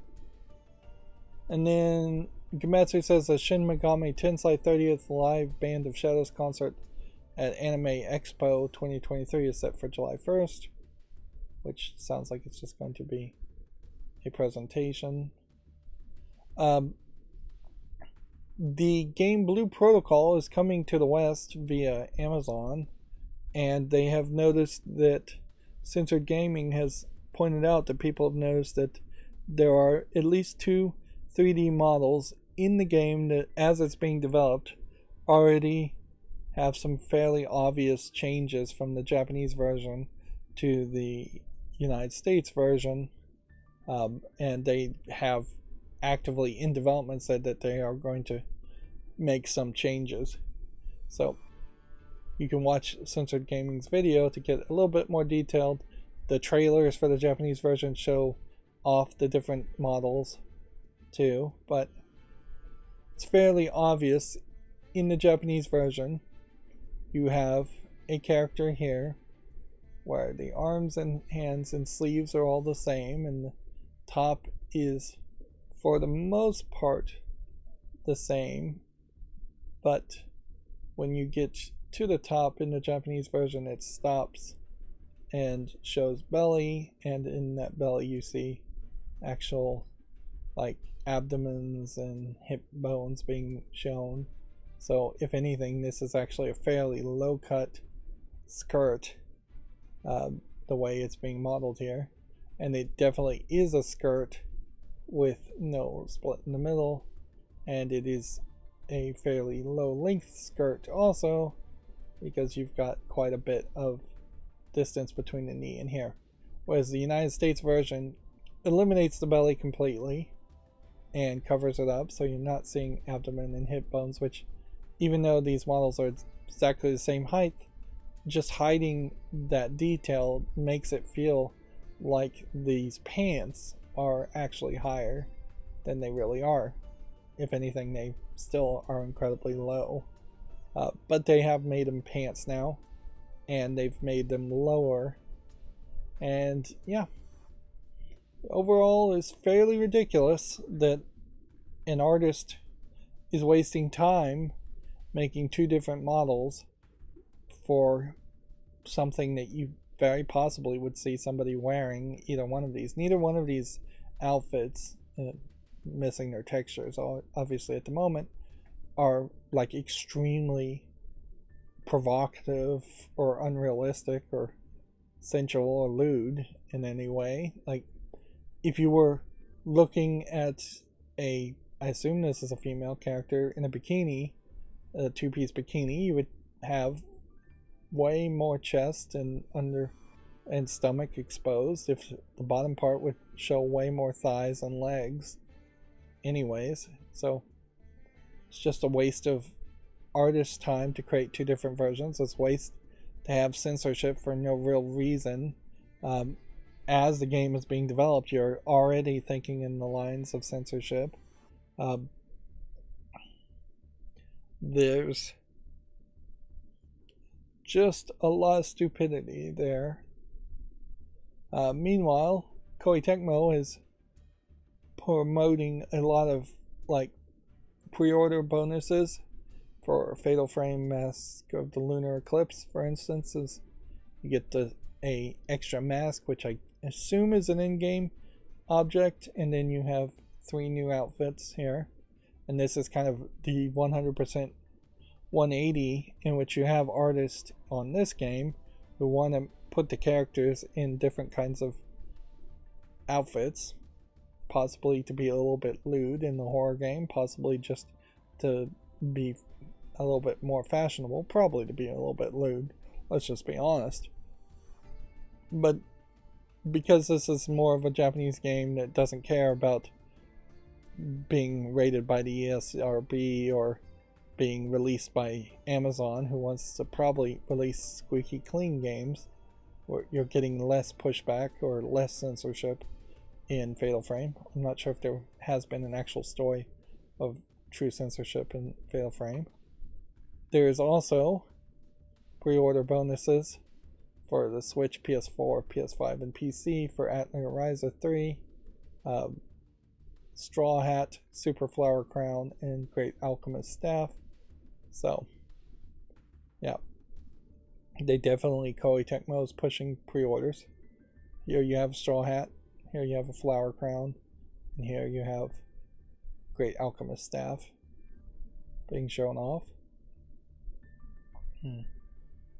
Which, that is a great example also of artists and content creators giving something to the audience, instead of censorship taking something away from the audience and saying, no, you're in the United States, you can't have the game the way it was originally created or the way it was originally intended because somebody else says so. Well, it's hard to make arguments that the United States is the land of the free when you don't have the option and freedom to play a game the same way it was originally released, and you are running into censorship. There is also this interesting thought here where they want people who are content creators who would stream Atelier Ryza 3 to fill out a form, which I don't know what the real aspect there is. Let's see.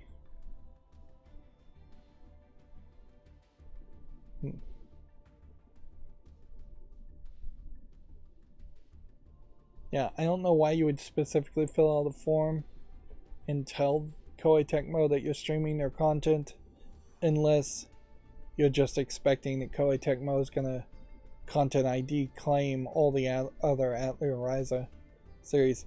This is the kind of thing I would have done early in my YouTube career, if I can call it a career, where I might have tried to get permission or talk to publishers of games, but honestly, I got very little response as far as trying to contact people and get permission, and getting content ID claimed happened infrequently enough that it just is not really worth it. Plus, when somebody does content ID claim you, and you come back to YouTube and say, I've written permission, here it is, YouTube still rejects that. So the whole idea of written permission has been thrown out the window as far as a defense against content ID claims. And that's pretty obvious when you realize that you've not heard anybody really say anything like that in a long time as far as they had permission. It's better just to say this is fair use and argue it is fair use, or just hope to not get content ID claimed. Most of the time, I'd say at least, not most of the time, but at least a third of the time when you get content ID claimed, you're being claimed by somebody who is either a third party acting possibly on the behalf of a company like Koei Tecmo, or you're being content ID claimed by somebody who literally has no ownership of the content in the first place and they're just scamming. But yeah, if I was going to play Atelier Ryza 3, I would not fill out this form. I would not make myself potentially a target for Koei Tecmo when it probably wouldn't benefit me in any way whatsoever. Yeah. Let's see what the form actually looks like. To potentially added to our promotional code list for coverage on your channels, please fill out the form. Please note that due to the volume of requests, not all requests will be able to be accommodated. All requests on this form are considered for promotional codes, so they're giving out free codes of the copy. If you have Twitch, they want at least 10 plus concurrent viewers.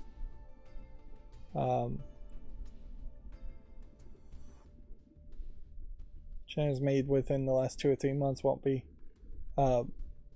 considered inconsistent schedule. A non-existent schedule may cause your channel to be overlooked. Interesting, they really don't require anything more there.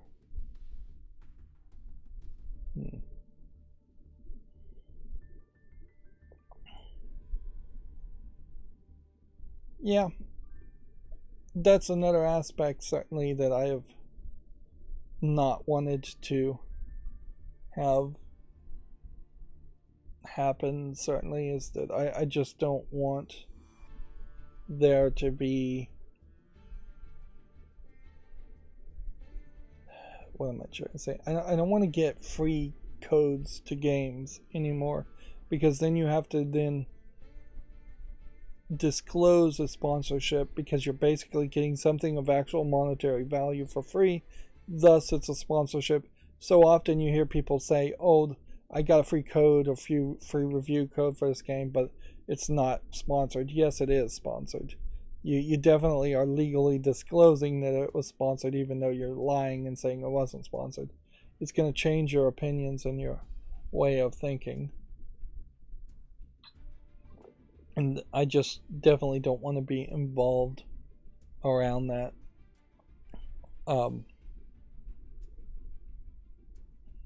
Yeah, I definitely just do not want to have to deal with that type of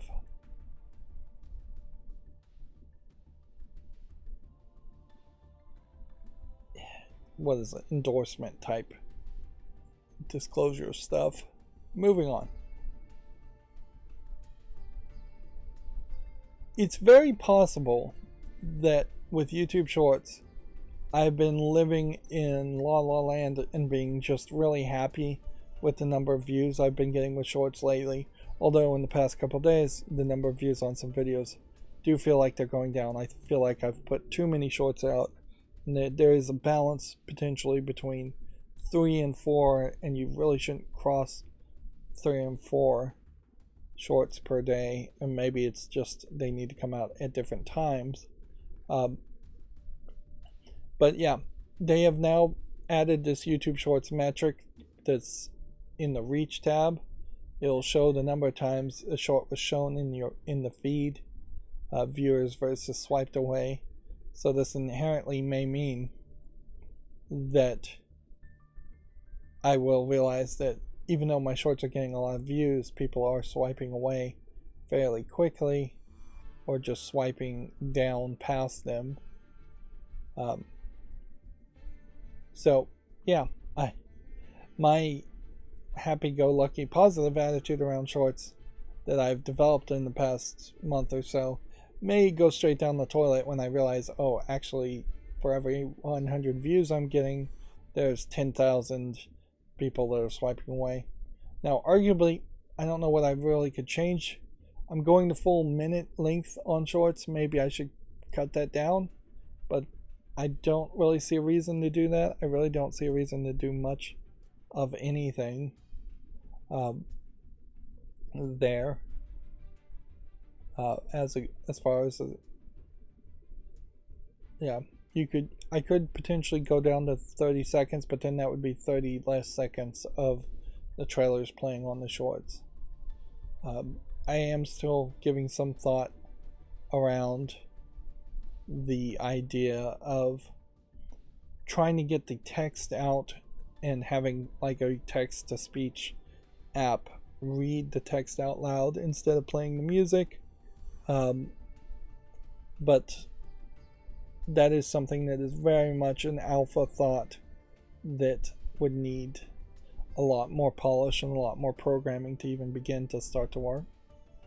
The National Video Game Museum is doing a 20 tickets to the advanced screening of Dungeons & Dragons Honor Among Thieves on 3/16, 7 p.m. at the Alamo Draft House in Lakeland Heights in Dallas, Texas.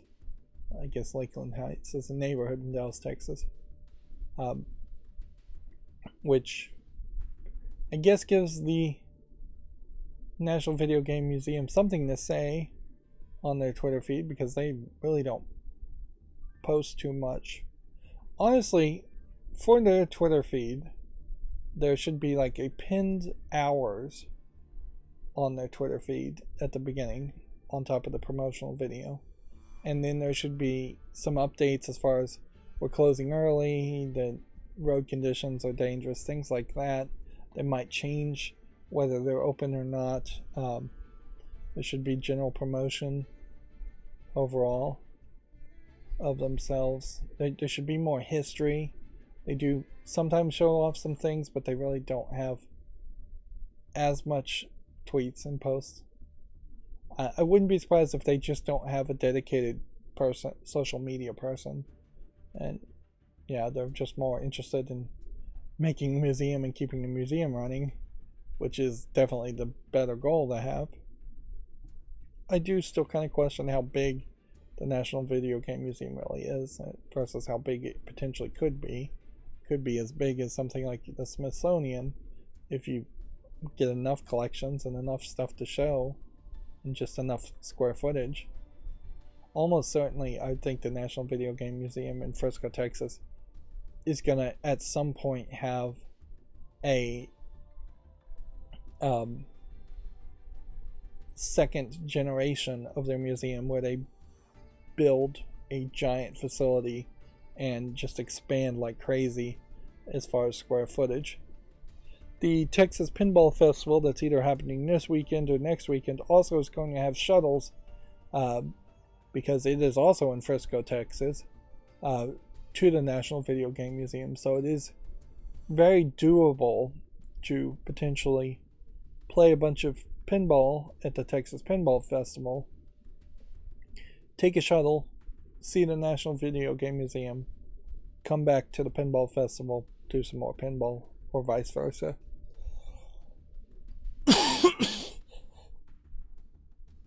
I'm pretty sure the Texas Pinball Festival is in an expo center that's connected to a hotel, so you could definitely take an afternoon off from the pinball and go to the video game museum and then be shuttled back to your hotel where the pinball is.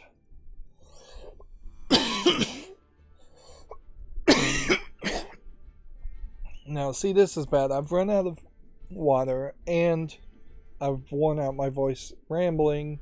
We really haven't even started to cover the news. Or we're more talking about kind of off-topic, secondary topic news. Which, if there was always this much off-topic, secondary topic news to talk about, then I probably would not need to play any Yu-Gi-Oh! At all, and the warm-up session could just be the second primary conversation, secondary topic things. Libretto is now available for Mac on Steam, which could make a new era of people who have MacBooks. I don't know how many people really still have MacBooks, though, but might want to get into retro emulation and playing old games. Some of that would make sense. The Epic Games Store has this pink theme going on for an end of winter sale, which I clicked on its thumbnail because I was trying to figure out what the pink was all about. It definitely does not visually thematically match with the Epic Games Store in their black outfit. I don't know if this was supposed to be in solidarity for like International Women's Month, International Women's Day. Like, that being said, if it was supposed to be that, then I still don't really get it, particularly as far as you have a block of ice here that's melting.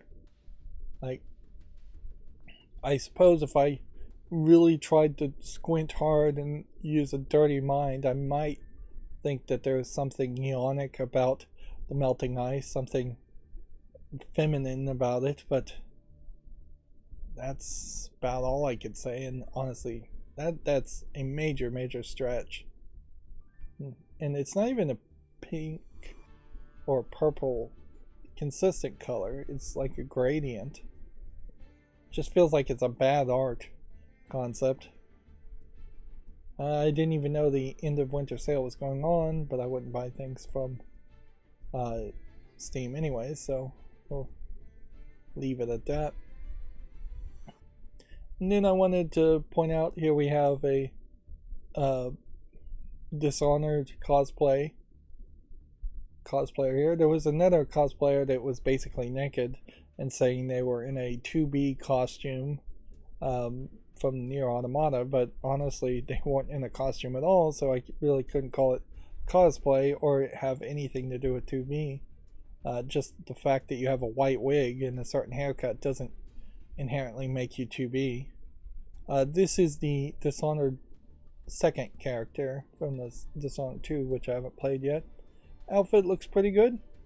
It's got some details and stitching and sewing here, but then you often run into this issue where you have Photoshop effects showing off magical abilities. Arguably, I would like to have seen the tails of this coat and see where the slacks go to more. Dishonored was potentially one of the last games that felt a real need to justify heads-up displays, so they have this man in the iron mask type concept, which they didn't even really explain that well enough, in which you have this metal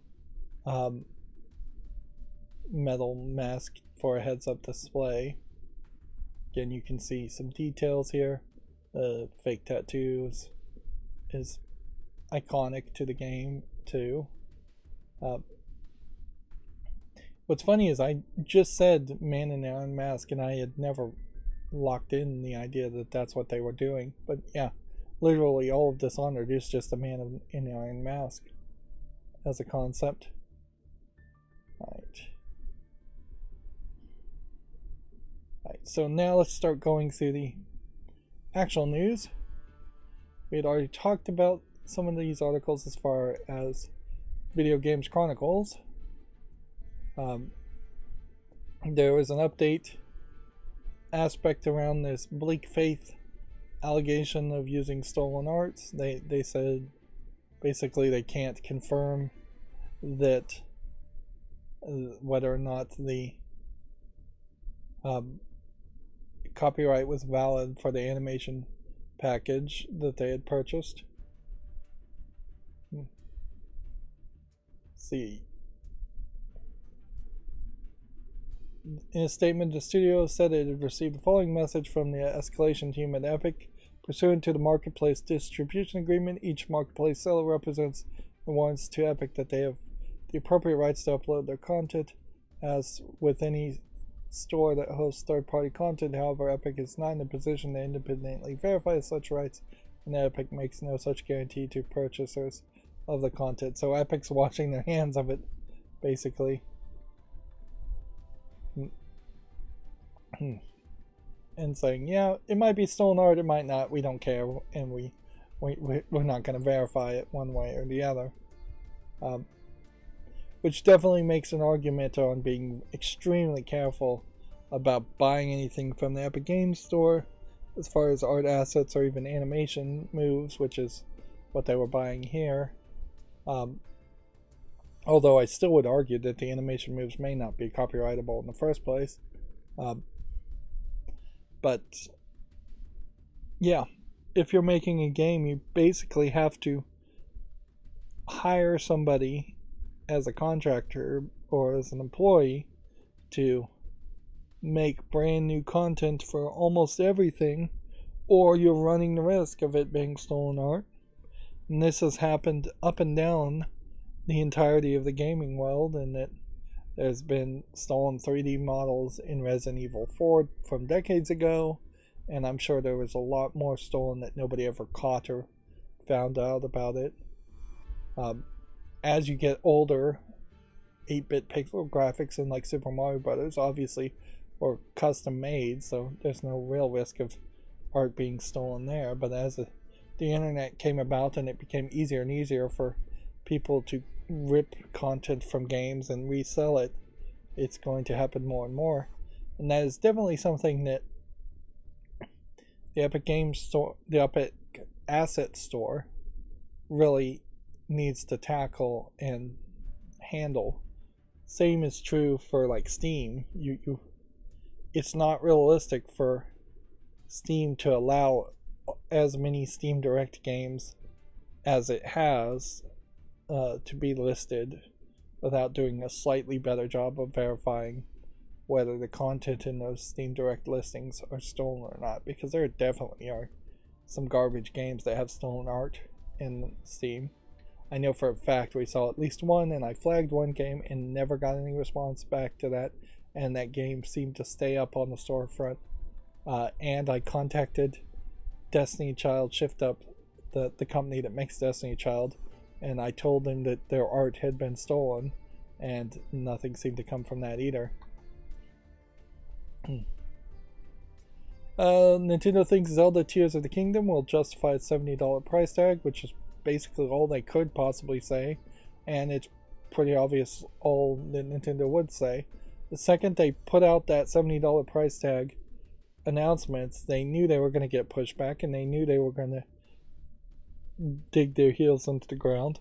Nintendo, perhaps the biggest company that can't be boycotted or bullied because they have just a ton of cash, or at least allegedly they have a ton of cash that they are sitting on, and they have Nintendo fanboys and kids that will buy the game no matter what. The only thing that would potentially change Nintendo's mind here is an actual successful boycott, which is questionable whether that would actually happen at all. The Pokemon Company was trying to hire someone with deep knowledge of NFTs and the metaverse.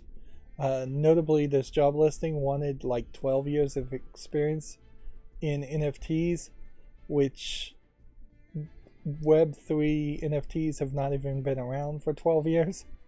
But it definitely seems like they are looking to do some really shady NFT type game around Pokemon and try and get as much money as possible off the backs of little kids, almost certainly.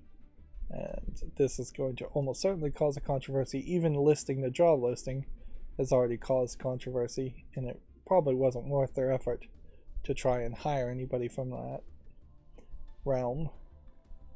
If anything, the one thing I would personally have hoped would have happened with the failure of Silicon Valley Bank and several other banks, it sounds like now, I don't know what the true numbers are, whether it's 2 or 3 banks that have been shut down, but one would hope that with those specific banks failing, that would just put a final nail in the coffin as far as NFTs and blockchain startup nonsense.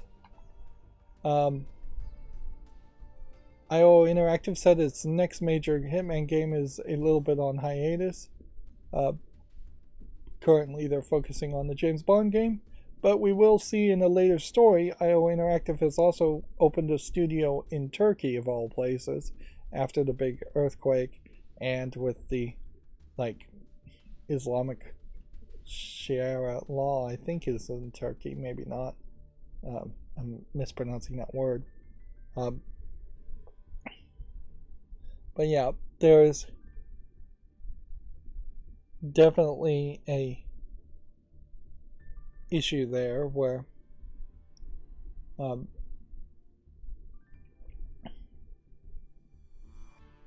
there's definitely an issue where the idea of making a James Bond game in Turkey means a whole new team is going to be doing significant amounts of programming in Turkey under the brand name IO Interactive, and so it's probably not going to be that good of a development, at least that portion of it. And it probably just highlights that IO Interactive is not really in a position to be making a Bond game in the first place. They're just not. They're too specialized around Hitman games, in my opinion. And while the Hitman games have been kind of amazing and great, I do feel like they are missing something that you would normally expect from a video game, whether it's RPG elements or just better story or just more diversity in the types of gameplay mechanics that are in your average video game. And since IO Interactive, I believe, is owned by Embracer Group, this really is just a case of Embracer Group, through its subsidiary, creating a new studio and handing work off to another studio, which that potentially will not work and cause disaster in the long run. At least that would be my guess as to what's going to happen. They have to be really, really careful to maintain quality, and Embracer Group has yet to really release amazing quality games. They've released some mediocre games with like Darksiders 3, and so I'm not very enthusiastic on the chances of this 007 game being great, which arguably I don't even know what a 007 game would look like if it was great. The new Witcher 3 update adds various fixes, stability, performance improvements. Patch 4.02 is available for PC and consoles now.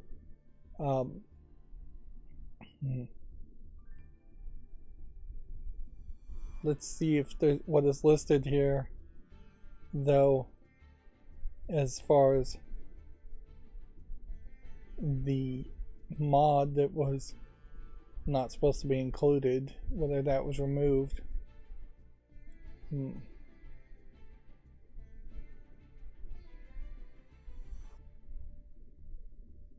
Let's see. Well, on the change list here, it doesn't seem like they are admitting that they removed the genitalia improvement mod that was accidentally included or in the game, but I'd have to assume that that was removed, because that would have been a major problem that they would have wanted out almost certainly for the console versions of the game, Xbox and PlayStation. Like, I could even see the patch being slightly different.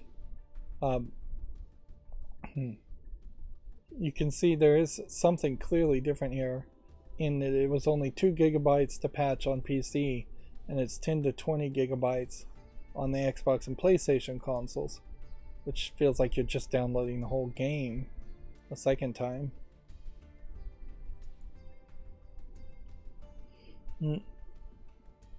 It's weird that you're getting Witcher 3 updates at this point, because it feels like there was years that went by in which Witcher 3 did not get any updates, and I guess they're just trying to update the graphics for improved performance and improved visuals for next generation consoles.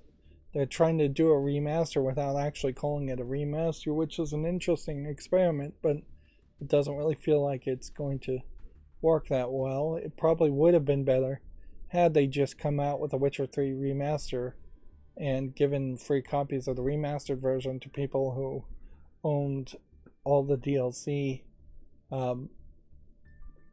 and the first original version of the game.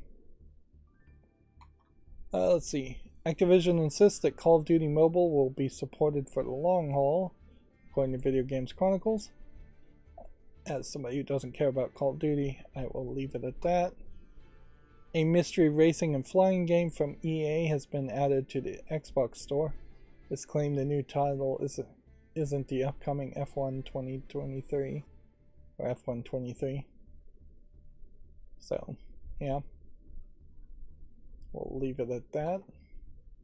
Neil Druckmann has explained to Video Games Chronicle how Naughty Dog chose its next unannounced game.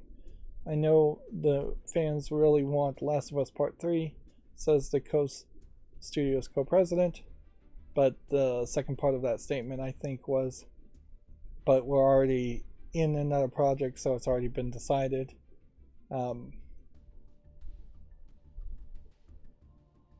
Which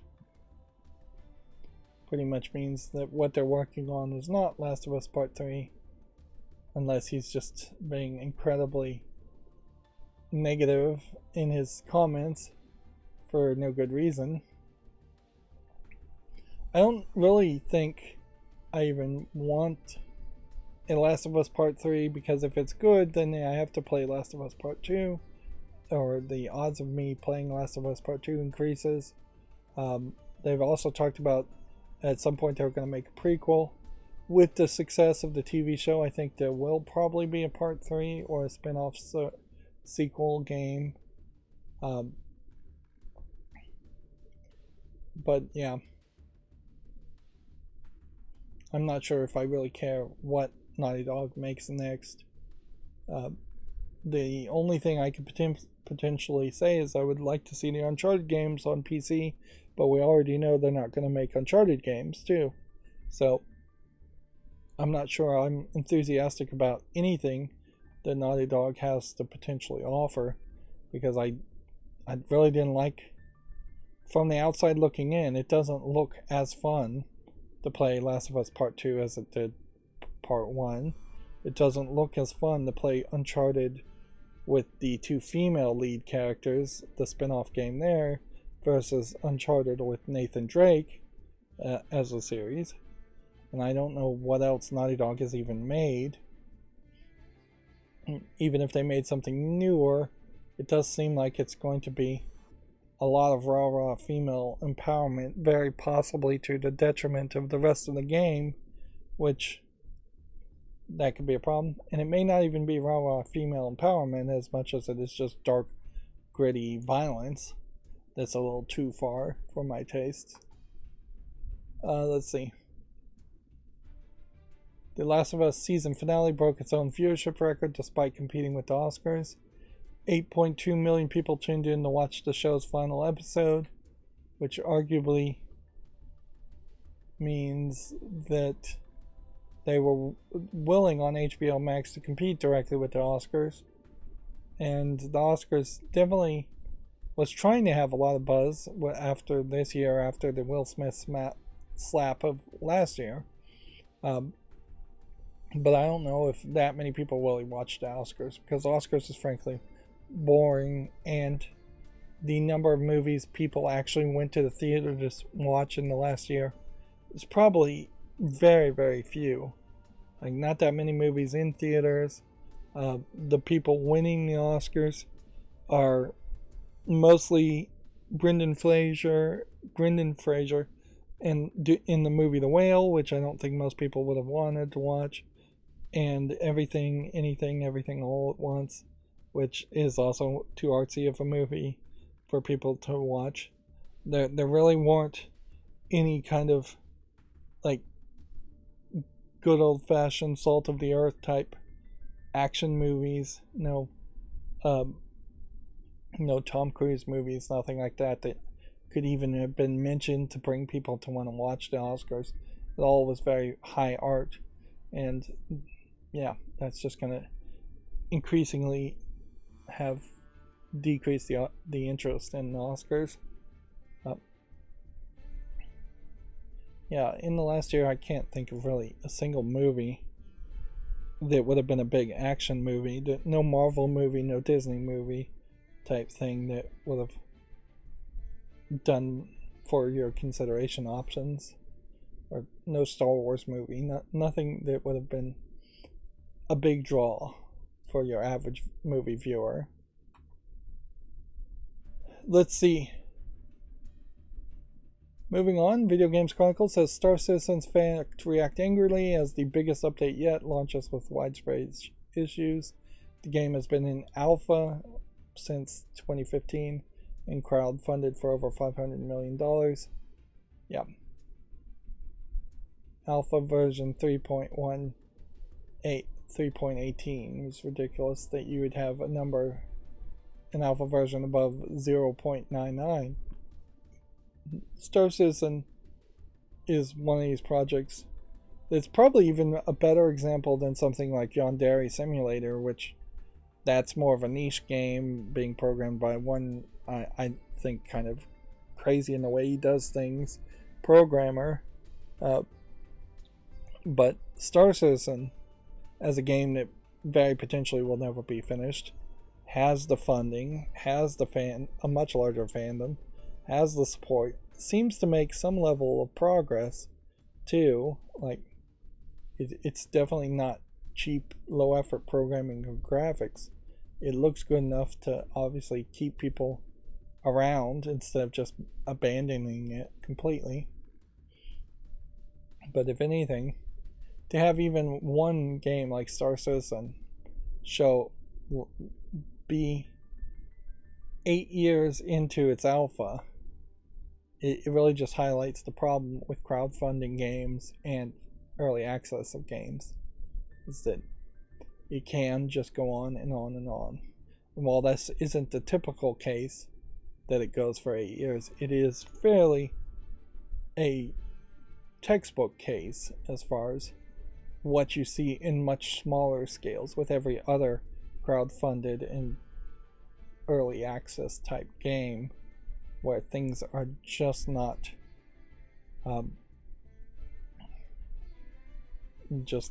like ever visible. What am I trying to say here? I'm losing my train of thought. It's been one of those days.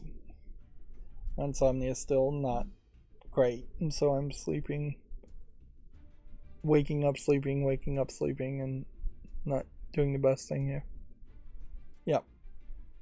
I guess I'll just boil down to crowdfunding bad, early access bad. That's what I'm trying to point out here. There's no plans for Diablo 4 to be on Game Pass, says the series lead. The proposed acquisition of Activision Blizzard could see its addition in the future. I think that's pretty obvious. If you were to put Diablo 4 as a game as a service experience on Game Pass, then it would become this kind of unique exclusion in which you would need to have Game Pass to continue to play it. And I think they probably can just make more money selling it separately. Plus, I suspect Diablo 4 will come out before the merger would be completed anyways, and those decisions have probably just been made. What would be more of an interesting twist is if the Activision Blizzard merger happened and then something like Diablo 3 was given out on Game Pass, and then you had like direct competition against yourself. And I don't know why you would cannibalize your sales like that, but it's a possibility. Eventually you will almost certainly see all the Activision Blizzard games come to Xbox on some other way, Game Pass or Xbox on Windows. And yeah, at that point, that probably will be a great point to play Diablo 1, Diablo 2, and Diablo 3 all in quick succession, which would take an incredible long amount of time, then play Diablo 4. I would probably want to space that out so that like 1 year you get Diablo 1, then maybe 6 months later you get Diablo 2, and then maybe 6 months later you get Diablo 3, and then 6 months later you get Diablo 4 on Game Pass. So that would be 2 years after the launch of Diablo 4 in its own separate sales way. Yeah, that would be the minimum amount of time I would want to see it happen, because you could easily play any Diablo game for at least 6 months off and on. Let's see. Moving on, a prequel to Last of Us was planned at one point, which clearly Video Games Chronicles is getting a lot of clicks based around Last of Us. This character's hands, I know they're further back, but they seem fairly small compared to her head, because she's like holding her hand right next to her neck and face. Yep. Animators, 3D modelers, not really getting the size quite right. If anything, maybe her hands should be a little bit bigger too. Inherently, in playing a video game, though, you're usually just looking at the back of the heads of characters and not their hands very often. Or if you are looking at their hands, you're doing it from a first-person perspective, so you really don't get that anatomical comparison. But yeah, that definitely seems off scale. They really just want to talk about Last of Us nonstop. The System Shock remake has been delayed until May. It's still unknown when the console versions of the game will release. This is the remake, not the remaster, which maybe the remaster is already out and I've just forgotten that, or maybe the remaster is still in development. This whole announcement and release of System Shock having both a remake and a remaster by two different companies seemed very much fraught with just poor planning in the first place. If anything, I think you probably would have wanted to make a remaster first and then secretly make a remake while the remaster is being released, and then at the end of the remaster say a remake is in development, and do like a surprise announcement at the end of the remaster as like a end credits teaser trailer. That would have been an amazing way to announce it, instead of announcing both and then having both be, I think both were delayed at some point and multiple times probably at this point. Moving on, Square Enix shows off its trailer for a Symbiogenesis NFT game, says it will have 10,000 characters. The publisher claims that the collectible artwork will meet real-world game utility. Which, okay. Let's see what this teaser trailer looks like. Are you going to play the video? Well, it looked like it was going to play, but then it decided not to. Okay. I think it's probably, this is a trailer that's going to show a lot of flash and promises and not really mean much of anything.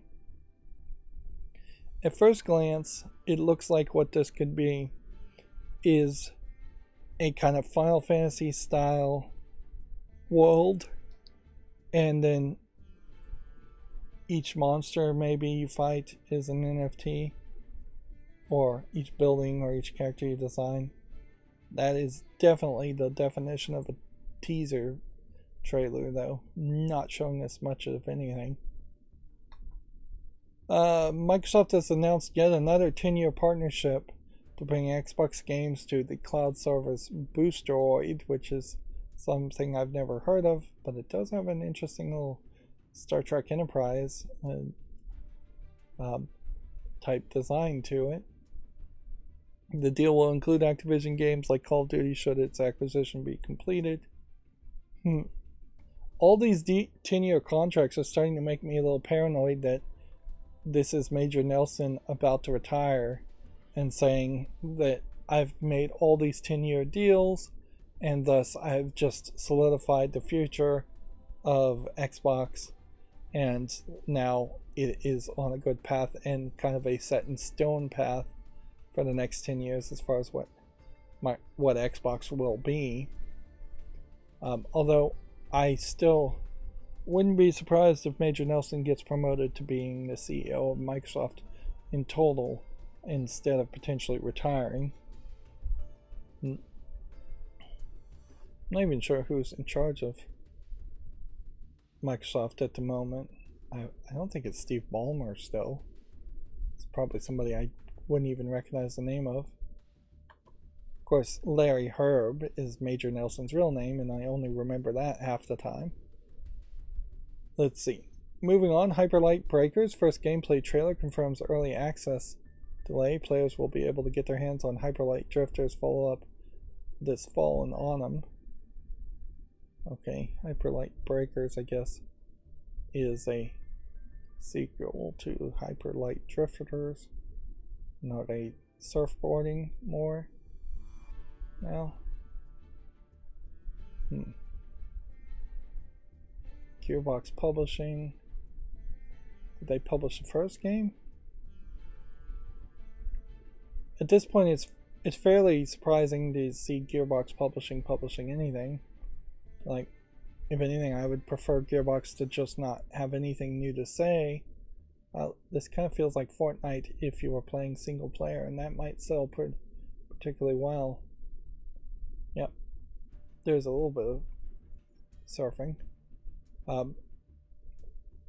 Yeah, I would rather prefer Gearbox to not really have anything to say, and Gearbox really to only be the company in Frisco, Texas. Also, everything's in Frisco, apparently.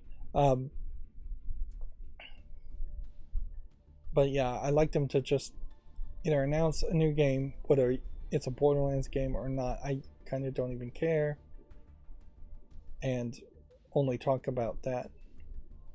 Like, I don't want to hear about a Borderlands movie that potentially is still in development. I don't want to potentially have yet another Tiny Tina's Wonderlands spin-off, particularly if it's not made by the team in Frisco. I don't know if the team in Frisco even exists anymore, or if it isn't really just a shell of a company. But there is this whole feel of like hashtag not my Gearbox when you have different Gearbox offices being open in different countries, and them being owned by Embracer Group, or them being a publisher and publishing something they didn't actually work on. Which, yeah, Microsoft doesn't have that same problem because Microsoft never really was a video game company in the first place. So an Xbox published game just means Microsoft is publishing it. It never meant, or even began to imply, that it was being programmed by people in Microsoft. Moving on, Video Games Chronicle says making Horizon Forbidden West DLC PS5 exclusive like Guerrilla, quote, charge forward. The game's upcoming expansion will set Alloy to explore the ruined city of Los Angeles, or Los Angeles.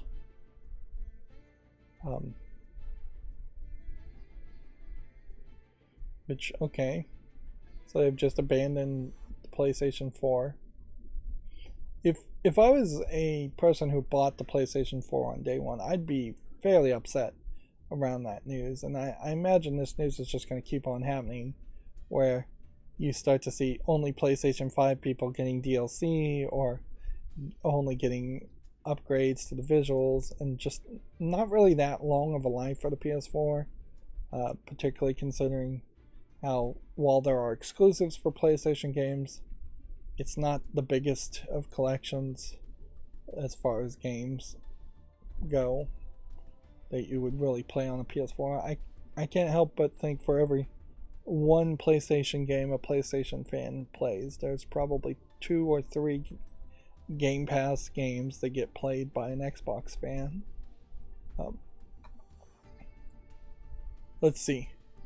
The latest PlayStation 5 system update fixes a Discord voice chat disconnection issue.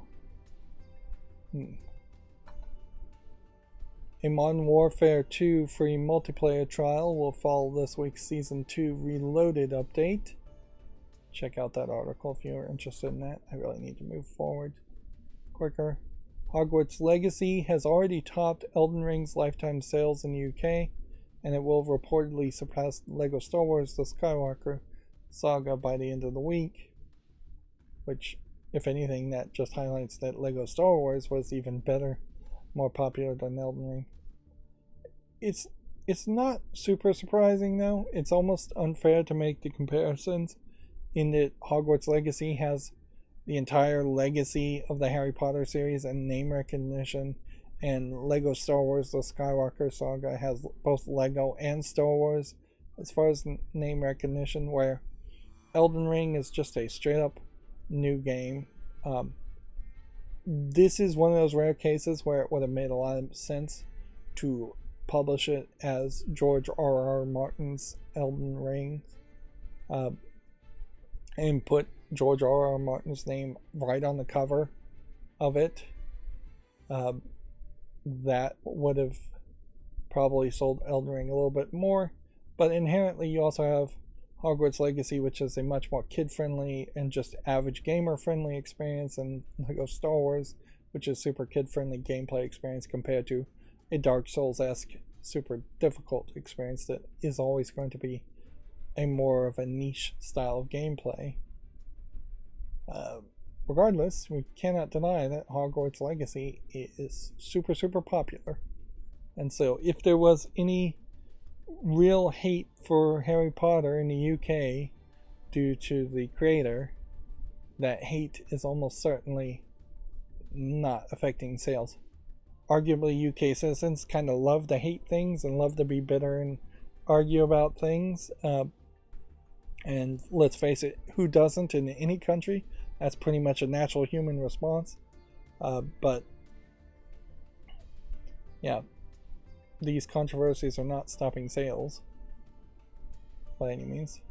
Arguably, I wonder if it isn't more of a case that the BBC brings on too many of the same people who repeat the same thoughts on multiple shows, and so it feels like the opinion of the British and the UK people is more one way than it really is.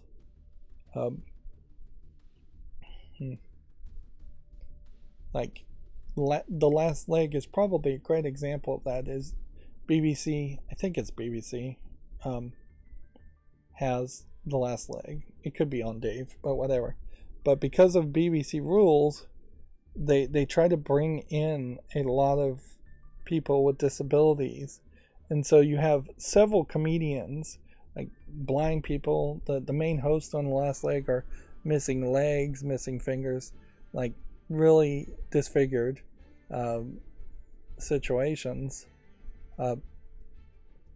and so there's just more disfigured / not pretty people, not Hollywood looking people that show up on BBC and things like The Last Leg, but then those same comedians show up on other BBC shows, so it gives off this almost impression that 40% of all UK citizens are disfigured or disabled in some way.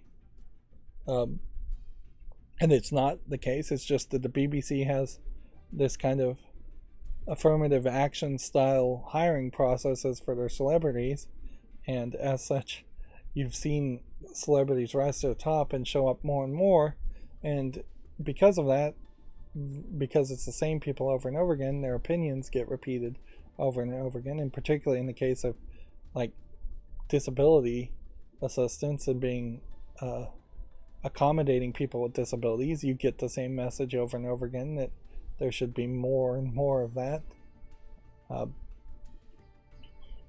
Whereas you don't have so many Fox News type people that would say in the UK there's too many entitlement programs and that the healthcare should be privatized, and that there's too much disability assistance already in the UK, whereas in the United States you would get people that would argue the exact opposite, whether they mean it or not. I think I'm rambling at this point. Let's move on. But yeah. A game called Martial Law, a character named Martial Law, stars in the latest Tekken 8 gameplay trailer. Interesting. I guess he might be something like a Jude Law type clone. Although, I'm not sure if he doesn't look a little bit more like Bruce Lee than Jude Law. But whatever. Last of Us Season 1 is released on 4K UHD, Blu-ray, and DVD this summer. I definitely would not recommend buying this until it is a finished series, because this could end very badly or just get canceled. Although HBO a little bit better about not canceling things. You could easily see a Game of Thrones ending happen, though. Like, particularly since Last of Us is going to, as a TV show, have to put an ending out there that hasn't been tested and approved of by the game players. So it could very much be a last season Game of Thrones situation. The UK Steelbook is £50, UK 8 Ultra HD is £40. Seems like decent prices, although in modern times, 2023, maybe DVDs, even brand new, should be only like $20 US at most. I also question heavily why you would even make a Blu-ray when I think a 4K UHD was designed specifically so that it always would be backward compatible in Blu-ray players.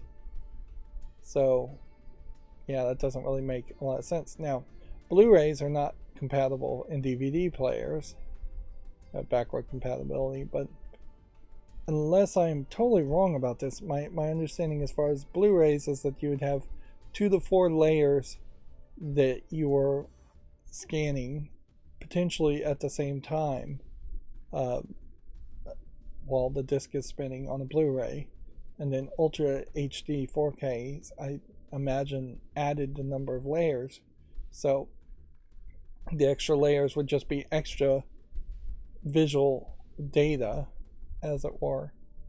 Now that would actually make a lot of sense too, because can I really explain this? Let's say that a DVD was black and white and it had a layer that was either binary 1 or 0. 1 would be a black pixel, 0 would be a white pixel. Then the Blu-ray version would add a second layer that would go into color, and then, well, maybe you wouldn't go just a second layer, maybe you'd go 3 more layers. That would make more sense too, where then the 1 and the 0 would be black and white, and then the third layer would be red, green, or blue, whether a red pixel, a green pixel, or a blue pixel was to be turned on. And then you would add even more layers for more depth on the color. So instead of a pure red in that idea, where the third layer was just, is it a pure red value, you instead say, is it a half red pink value, things like that. I imagine there's a much more complicated, better way it actually works, but the general idea, I think, does stand. That's exactly what they did with like Game Boy Color games, is that there was more data that could be accessed by a Game Boy Color for a Game Boy Color game, and if you put in a regular black and white Game Boy game, it just was able to have that backwards compatibility. But yeah, I don't see a reason why you would make a Blu-ray version of any game or any movie at this point. 4K Ultra HD all the way. I do want to buy a 4K Ultra HD video player at some point. That would be nice. Although I am also considering severely, as my nieces and nephews are getting older, that they're probably hitting a point now where it wouldn't make sense for me to just start to give them some of the kid-friendly, like, anime Ghibli movies I have. The Ghibli movies in particular would make a lot of sense.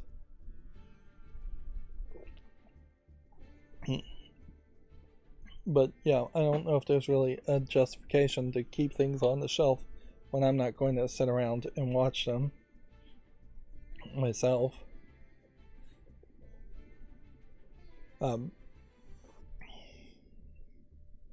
Although there is still a little bit of an argument to keeping DVDs.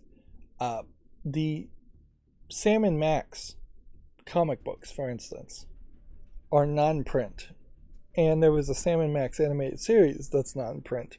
And so I was looking at that on Amazon.com. And you'd think that comic books would always be somewhat in print, or you could get them used at least fairly cheaply. No. Like, to get anything Sam and Max, they're asking on Amazon, and they're probably just running a ripoff there. They're asking for like $1,000 for the completed works of the books. No way you really would pay $1,000 for that. They're asking for like $250 for a single season animated DVD, just because it's out of print. And I'm like, yeah, nobody's really gonna pay that much.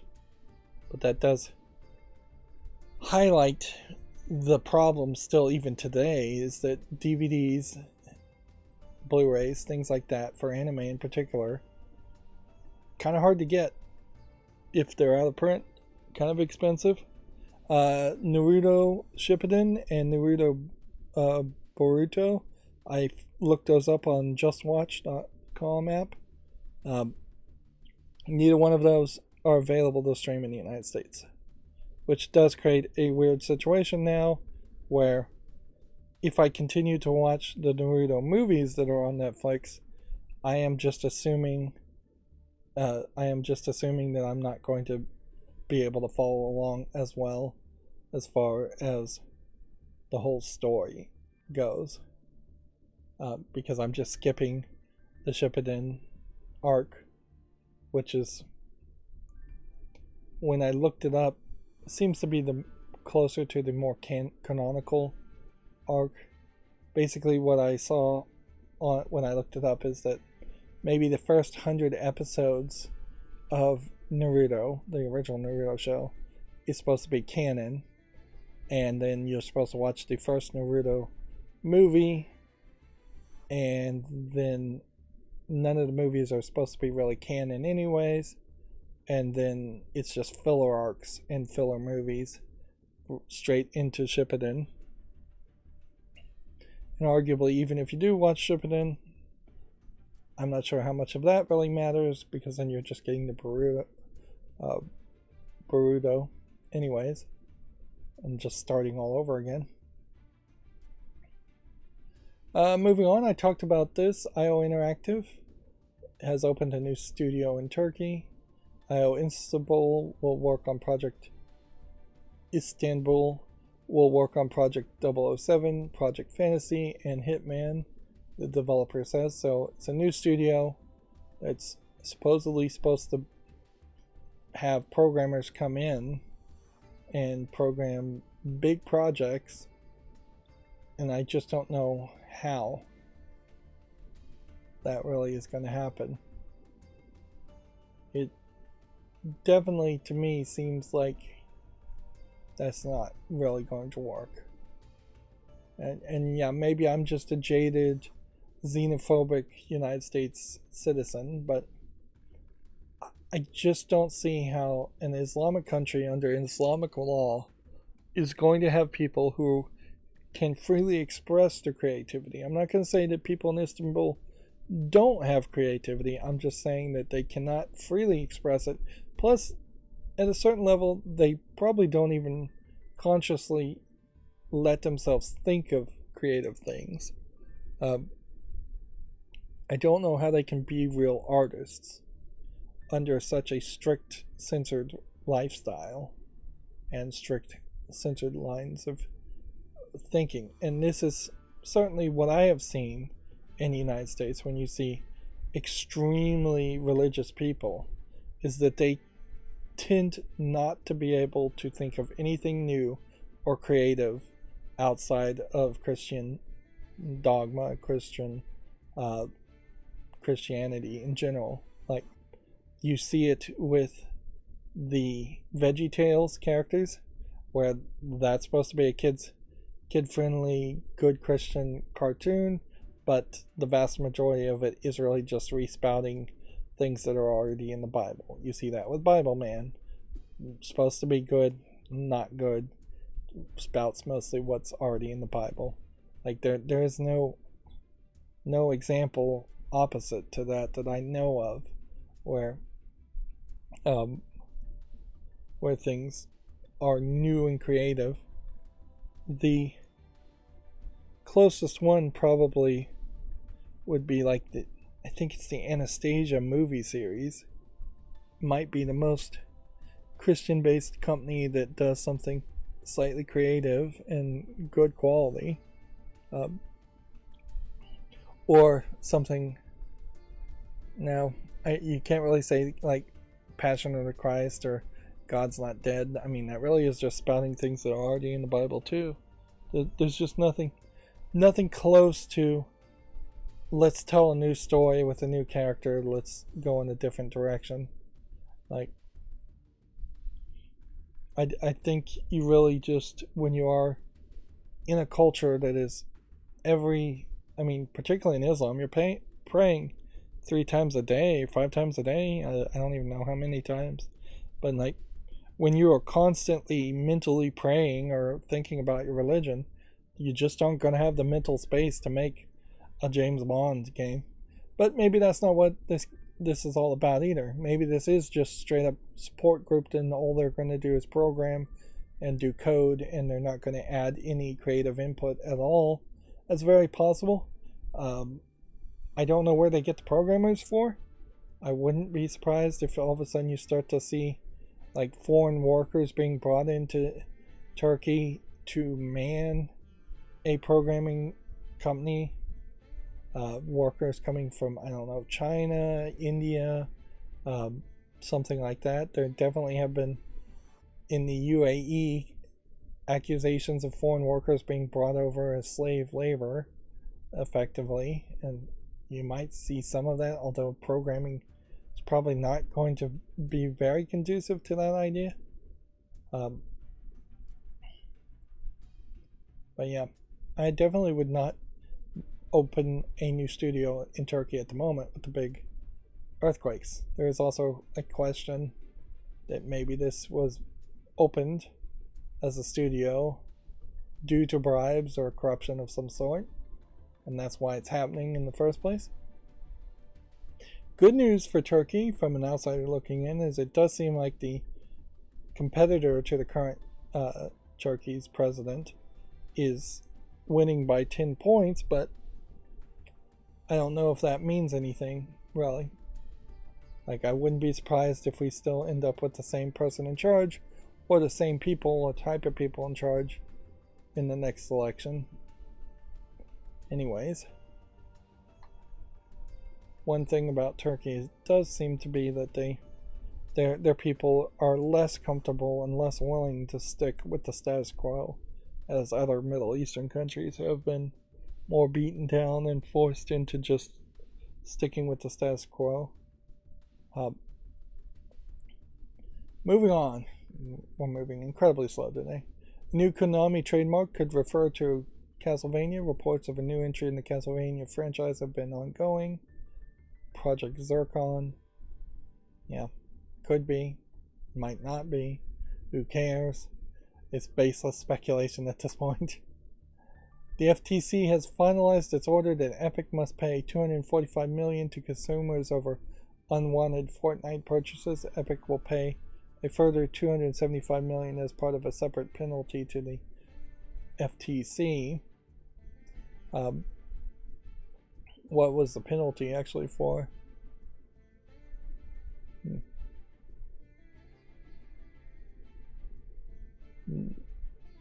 There were claims that the company used dark patterns to trick players into making unwanted purchases and let children rack up unauthorized charges without parental involvement.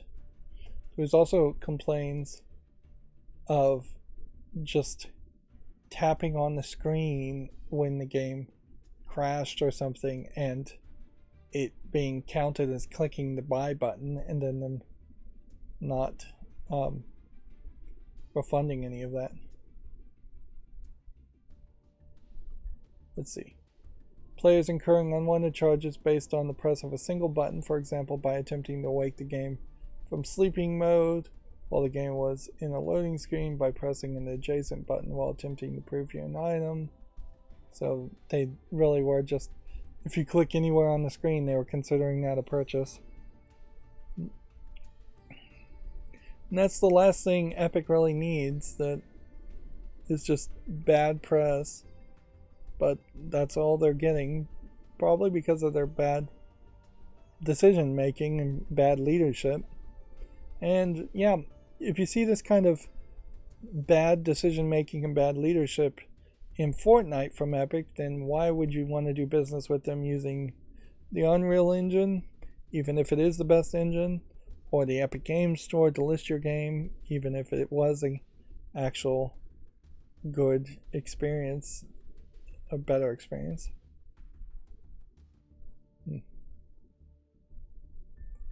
Let's see. We accepted this agreement because we wanted Epic to be the forefront of consumer protection and provide the best experience to our players.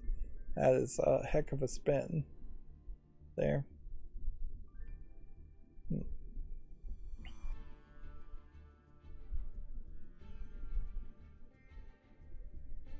Let's see.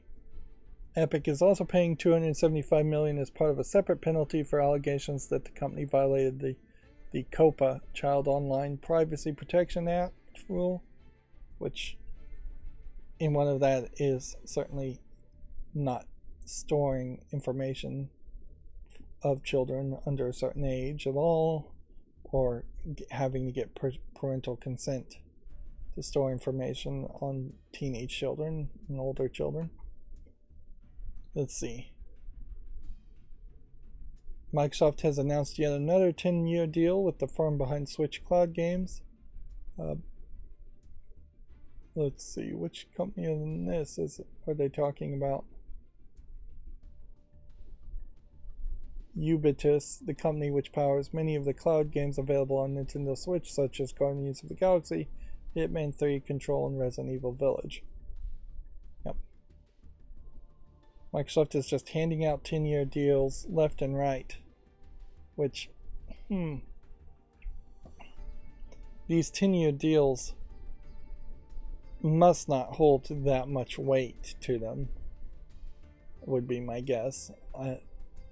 It would be a huge risk if all of a sudden these 10-year deals were being holding Microsoft to agreements they didn't or couldn't maintain. Moving on, Gamescom claims company registrations are up 10% year over year, promises major companies return. Attendees can look forward to one or the other major companies that was not present last year, which, if anything, this just implies that Microsoft, Sony, or Nintendo is going to the German Gamescom, which there is a slightly different argument towards having a presence at Gamescom, because then you're in Germany and you're getting the European audience. I could definitely see Microsoft going to Gamescom just to gain favor with European video game companies. But yeah, E3 itself has a problem of being in Las Vegas and it being a very long drive to get to Las Vegas from certain parts in the United States, or most parts in the United States. You're not going to get there in less than an hour if you're not in Las Vegas to start with, or you can fly in too. But whereas Gamescom, being in Germany, is right in the center of Europe, and so it really would just be an hour or two drive to get from, say, Spain to Gamescom. And there's also flying and trains and things like that. So you get a higher density of actual gamers going to Gamescom than you would E3, from when you compare it to the square footage or the different numbers of countries you're covering, I bet. Let's see. A Valve says that making the OLED Steam Deck would make more work than people assume. The company understands the limitations of the current screen. I thought there was an OLED version already. This is what a key Valve developer has said. Pierre-Louis Graftias. Which honestly, anytime anybody at Valve talks, I just assume that they're lying as much as they're telling the truth here. So now I guess what it is they're all LCD screens, but there's just a better glass on the front of the higher quality LCD screens. Let's see. I don't know what they think would be that much difficult. Just color balancing and having different color profiles for an OLED. Like, it really would just be a little text file that says, here's the color gamut, here's the color balance for this monitor. Yes, an OLED would look different than the other versions of this to the LCD screens, but that would be the point.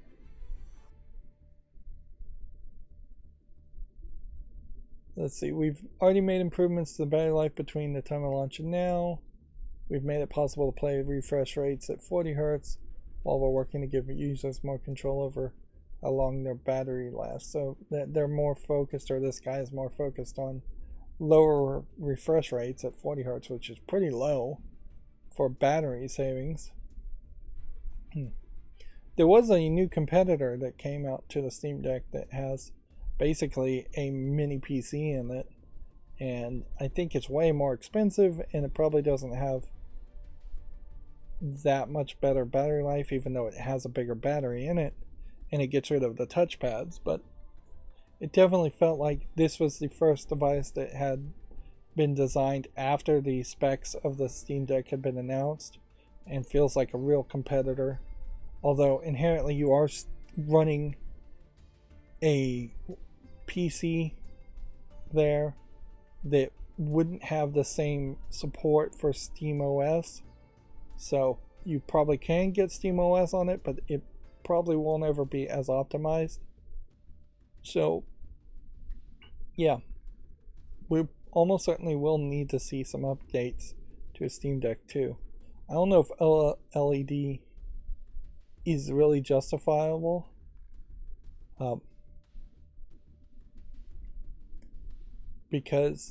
But it definitely would be a major improvement, frankly, if they did go to OLED screens. It would, because the screen is small, better quality screens would really affect things. I guess it's an interesting question whether we'll see an OLED by default switch to. Probably. Yeah. So I think this guy's trying to buy himself some time. He says, in reality, the screen's at the core of the device. Everything is anchored to it. Basically, everything is architectured around everything when you're talking about the device that small. Yep. Honestly, it just feels like he's making excuses, though. Internally, the Steam Deck definitely does need more.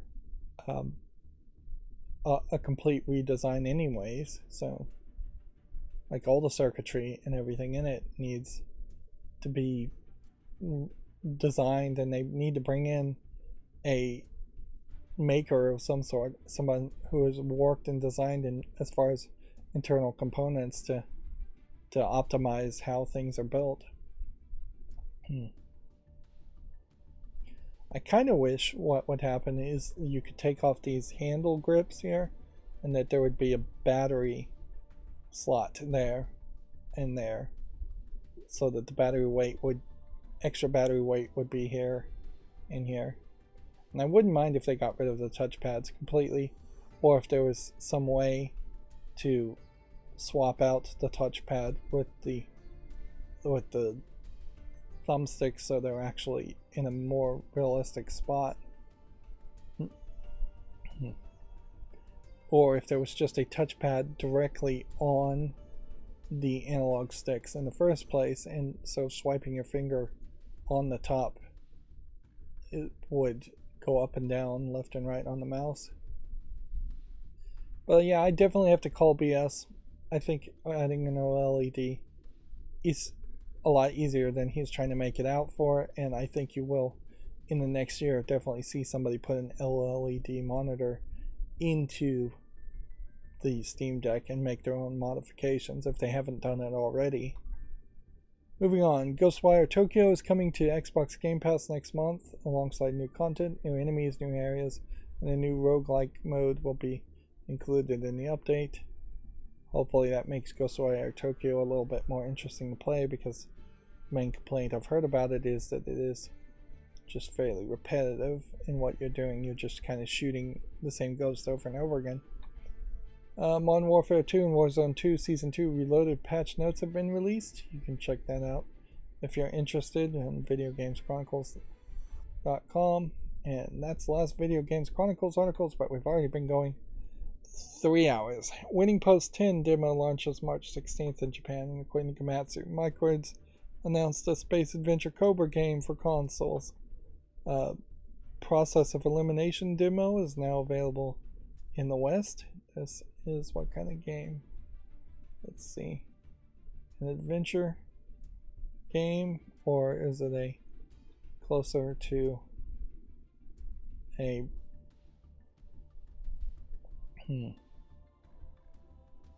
Among Us game?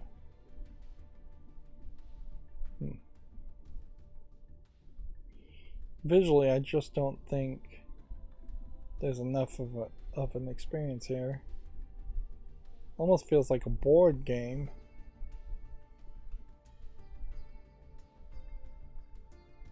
Even if this was an Among Us game, it doesn't seem like it looks particularly well.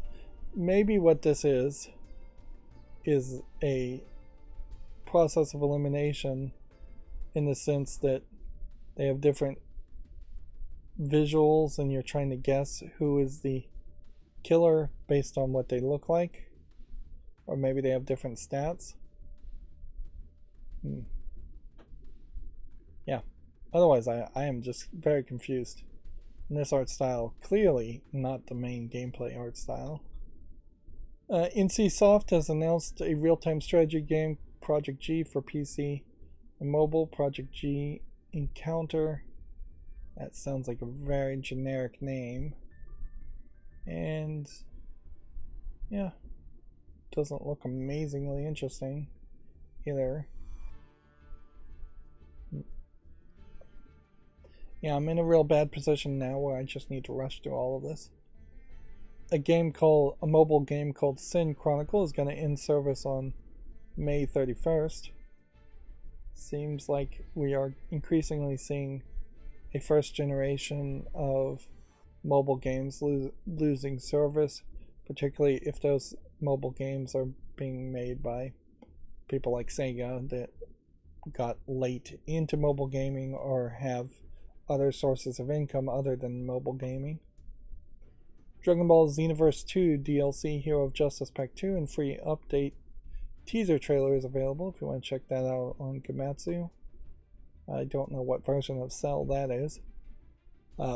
First-person survival horror game Shame Legacy has been announced for basically everything except for Switch. Shame Legacy is an interesting title, at least. Overall, though, it kind of feels like it's just a horror game. Could be good, could be bad. The System Shock remake is delayed to May 30th for PC, and then later for PS4, PS5, Xbox One, and Xbox Series.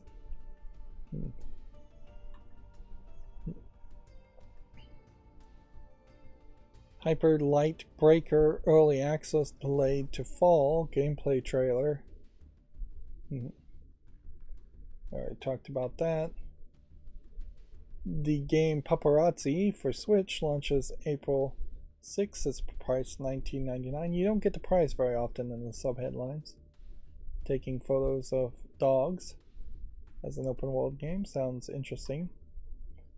Somewhat. Earth Defense Force 6 DLC Mission Pack number 1 Lost Days has been announced. So we're getting DLC for the most recent Earth Defense Force game. Still visually not polished enough to catch my attention. I really wish with the next Earth Defense Force they could somehow have the budget to really step it up as far as the idea of fighting giant insect monsters. I mean, it's a decent thought. It's a long-running series. All they need is just a little bit more polish to bring in potentially a new audience and more advertising overall. Puzzle Quest 3 is coming to the PS4, Xbox One, Xbox Series, and PS5 on April 18th.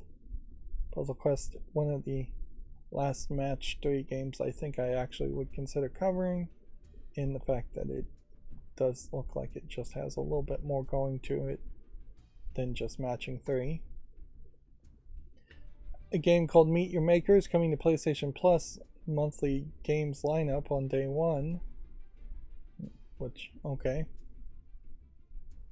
They really haven't gotten to that consistent point, though, where most second party and first party PlayStation games are being available on day 1. Meet Your Maker, I think, is the one where you play as a robot fighting other robots. Tron Identity launches on April 11th. I have no idea why a Tron game is coming out at all for PC and Switch. I guess that gives you some excuse to continue the Tron series without making a Tron movie. And maybe that is a way forward as far as Disney to say, hey, you know what, we've got these series, we don't want to put money to make another Tron movie, so let's make video games and side stories, much like the Star Wars, are they called Legends stories now? Like some of those books that were made non-canonical as far as Star Wars. Go back to that. One thing that was occurred to me too is it's really surprising that there aren't more celebrities that show up in DC and Marvel comics.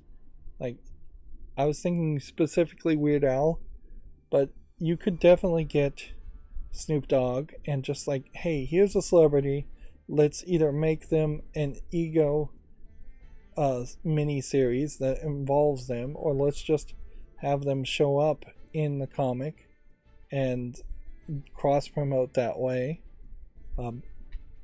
You don't have to make them superheroes, they can just be normal humans in the universe. Like, it's kind of ridiculous that they don't do something like that, or that they don't have at least one series that's like a Plastic Man or Animal Man or something. I guess it would be closer to like Deadpool or Squirrel Girl or Plastic Man that would do that. But yeah, it's a little surprising that those people don't show up.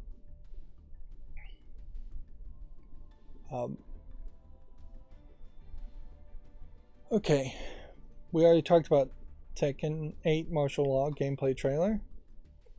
Duck Upon Kingdom Connect launches May 9th in the West.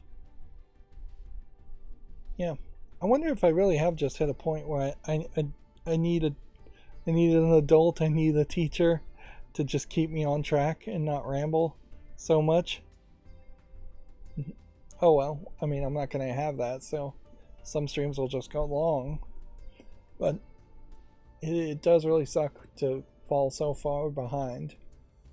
Maybe I should have specific timers. That would be the real solution there, is just have an alarm that says at a specific time, drop the subject,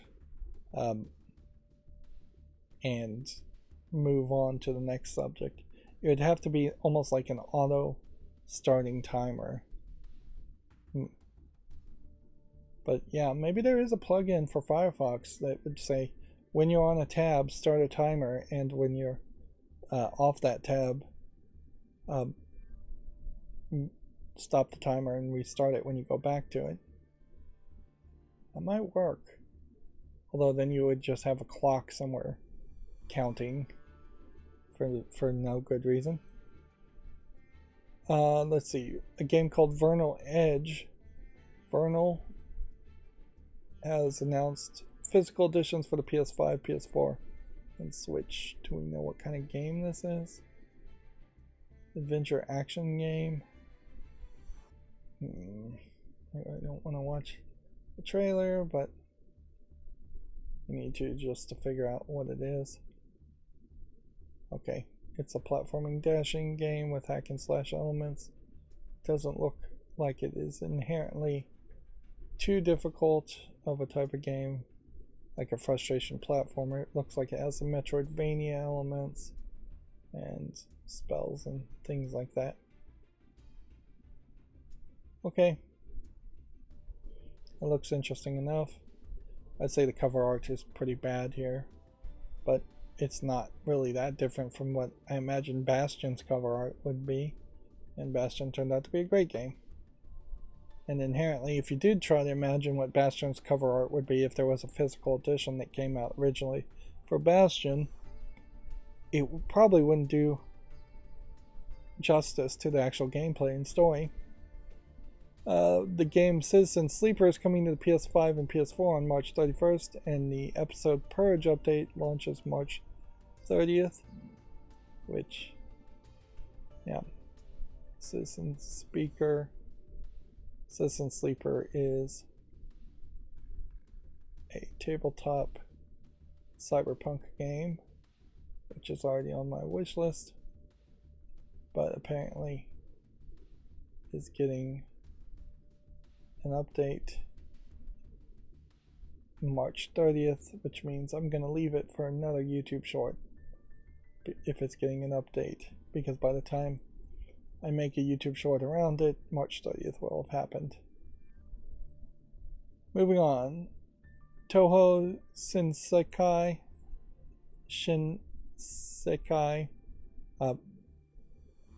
Longing for an Alternate World launches July 13th for the Switch in Japan, July 14th for PC, and later for the PS5 and PS4. Noticeably not caring about Xbox.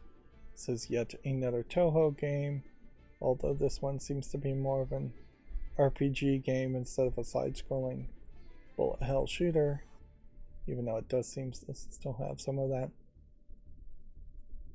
This might be a Toho game worth playing, if any Toho games are actually worth playing, which is always the big question. Like the whole Toho project concept, you need to look at behind it and try and figure out if there's actual fandom behind it and if there's actually a backstory behind it.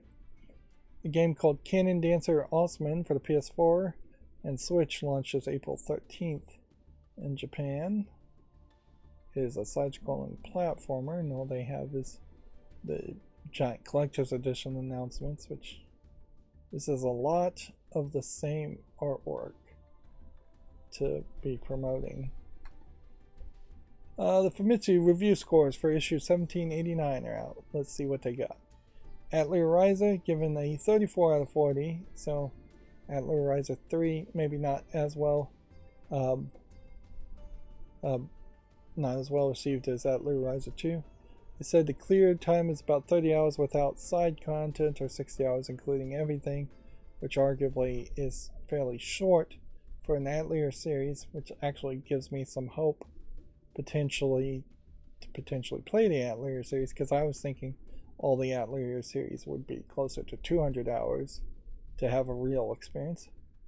Bayonetta Origins, Cereza and the Lost Demon, given 32 out of 40, which is definitely above average, respectable price score. Video Games Chronicle was scoring at 3 out of 5, which isn't really much of a review there, and I don't really care about Video Games Chronicle's reviews as much as I give credit to Famitsu's reviews. So four Japanese reviewers thinking it's 8 out of 10.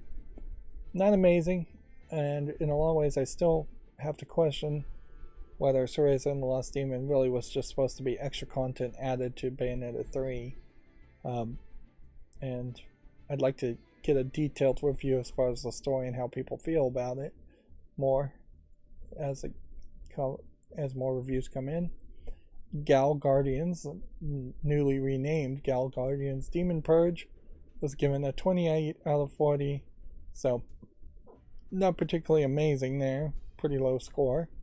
And then Super Deformed Estation Kamen Rider Rumble was given 29 out of 40, which is about average as far as the score. What's interesting here we're starting to see more notes from Famitsu, or from Komatsu, taking it from Famitsu. As far as the average playtime is about 15 hours. But yeah, that is probably helpful to get the average playtime. Although when I play games, I tend to take twice as long anyway, so a 60-hour game could be an hour and 20-hour game. Atelier Fallen Rise from the Dust gameplay reveal trailer is available. Atlas Fallen, not Atelier. This doesn't have anything to do with the Atelier series. One of the things that I really think I'd like to see. Oh, I've lost the entire thought pattern there.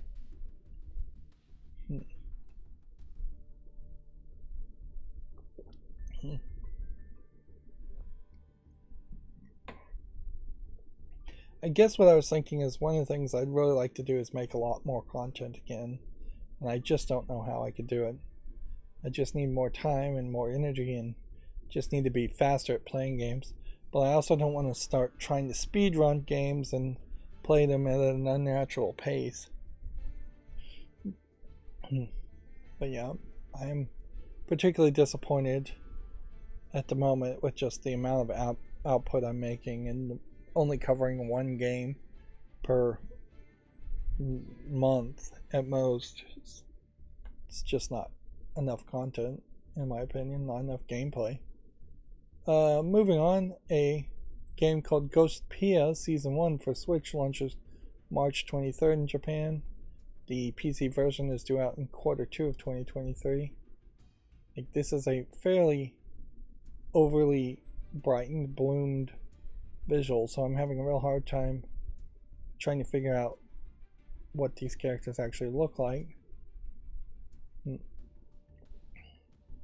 Seems like there's just a heavy visual art bloom to it, and a unique art aesthetic. I don't know what you'd even call this animation style, really. It's a Japanese animator, definitely not going for the moe or kawaii art style. If anything, it seems like this is a highly polished attempt at aping some kind of Western art style, but I'm not sure what artist they're really even trying to copy here. There's like maybe one early Ghibli animation that might be somewhat like this art style.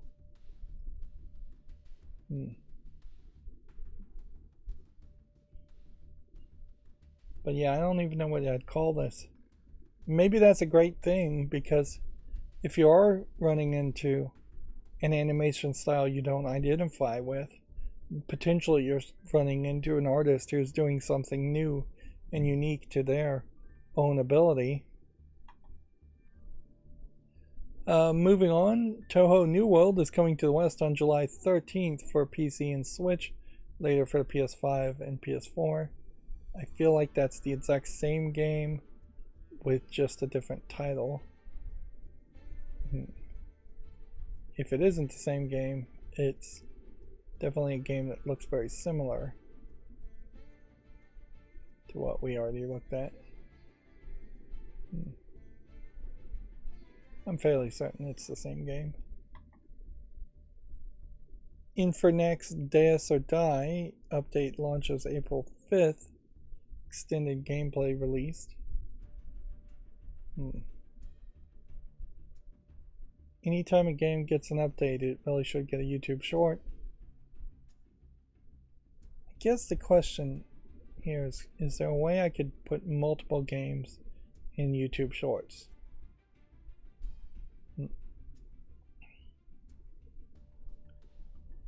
If anything, this shouldn't be on the follow list. This should be on the wish list.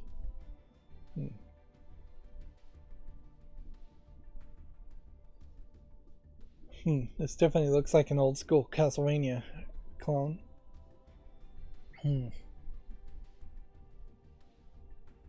I could certainly slap all the YouTube shorts together and make one long video. I don't know if there's any real reason to do that though, instead of just making a playlist. Because what am I adding content-wise or creativity-wise that way? It just doesn't make much sense.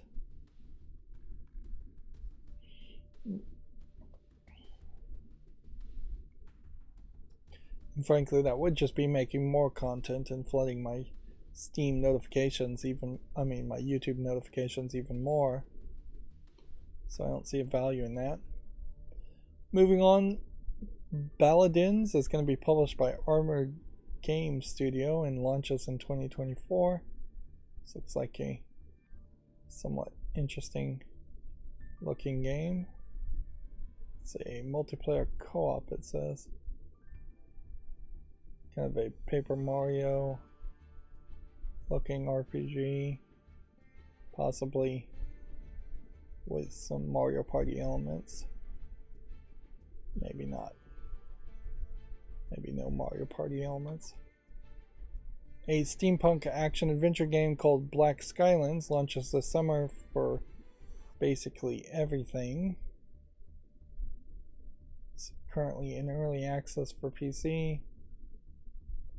Black Skylands. Let's see if we see anything particularly interesting here. It's a top-down twin-stick shooter,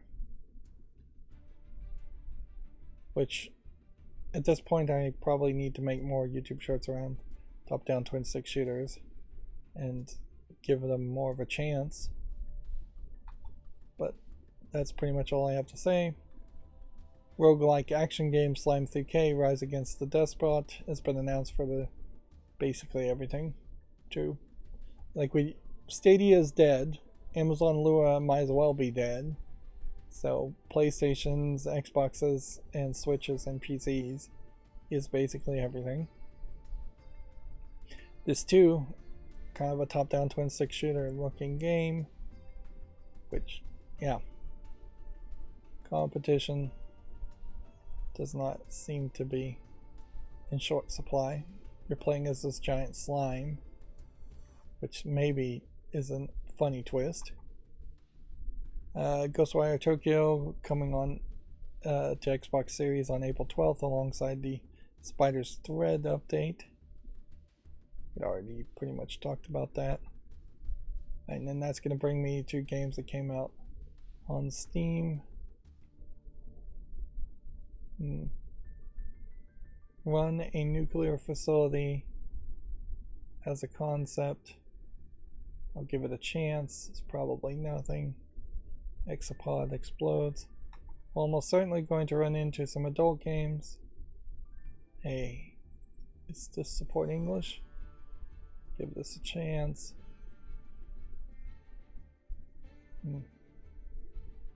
Mile High Taxi, is this an adult game? You'd think something with Mile High in the name that this would be like a sex game. But nope, it really just looks like it's a attempt at a flying taxi from, what is that movie? The Fifth Element is where it was best shown. Unlucky in Love, is this an adult game? Doesn't seem like it. So this is a gay guy on guy romance. Or nope, that's a girl. Both dark-skinned characters, which is always interesting. English only. There's a lot of diversity in characters, particularly in the visual novels and the adult games, more than you see in AAA games. We probably should have addressed that at some point. This looks like this might be something. Is this some online player versus player game? Yes it is, so I won't put it on the fall list for that reason, but I will give it a YouTube short. Flight Wings 2018 is mostly negative, so we can say no to that. Girls Tennis League. there still really isn't a tennis game that's super successful on Steam. Yeah, we have an adult game. Which really there should be at least one EA Sports type tennis game that stands out above the crowd, and yet it doesn't. So this adult game is Mage Kanade's Funatari Dragon Quest. It looks like it's not really RPG Maker, but it definitely seems like it is kind of a top-down dungeon crawler, almost Zelda-like experience with a small chibi character that you're controlling on the left of the screen, and then you just have a full image of the character on the right of the screen in different poses. She's a futanari, so she's a dick girl, as it were.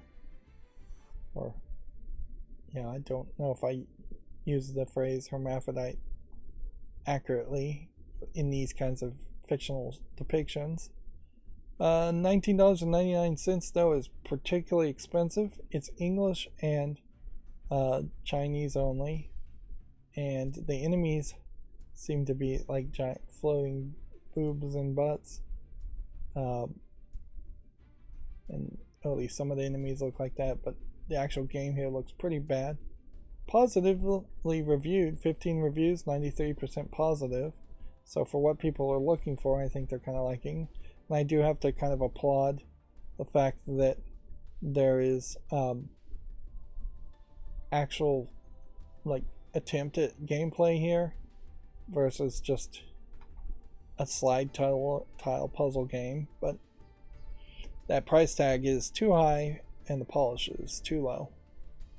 Next we have a game called The Pharaoh's Labyrinth, which we can just immediately dismiss for the graphics being too simplistic looking. The Longest Dungeon, I think we can skip for the graphics too. Dive into the Abyssal World, I think we have to skip too because the screenshots are just too similar and there's just not a lot being shown.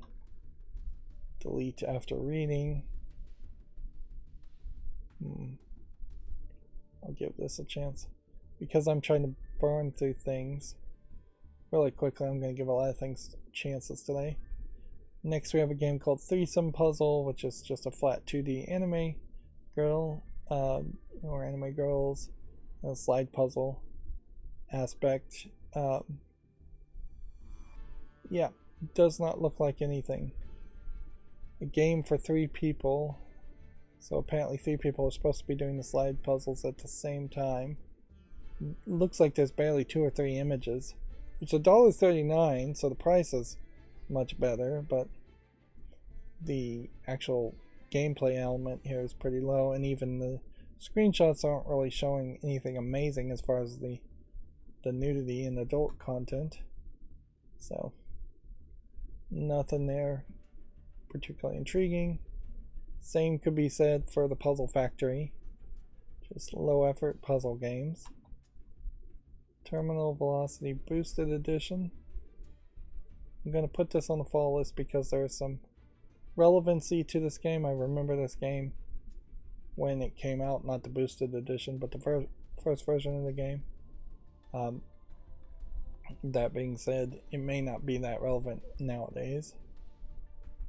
Chibi Ninja Shinokun, Treasure of the Demon Trove. I'll give this a chance, although it's probably not the kind of game I want to play. Skip can be skipped because there's just no characters being shown. Before the Green Moon, I'll give a chance to.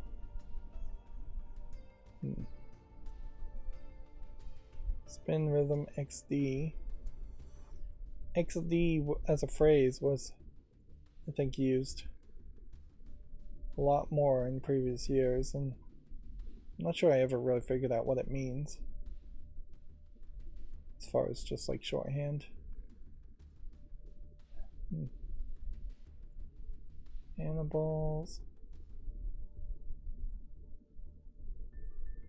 English language not supported. French only. Alright, well, I'm going to say no to it then. Hell of an office.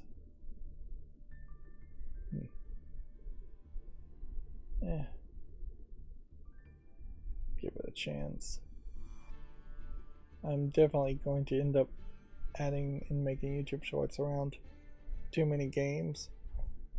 Forest Cathedral looks like it might be something like the game The Witness.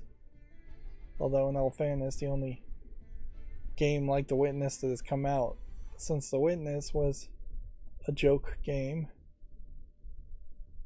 parodying The Witness. The Wreck.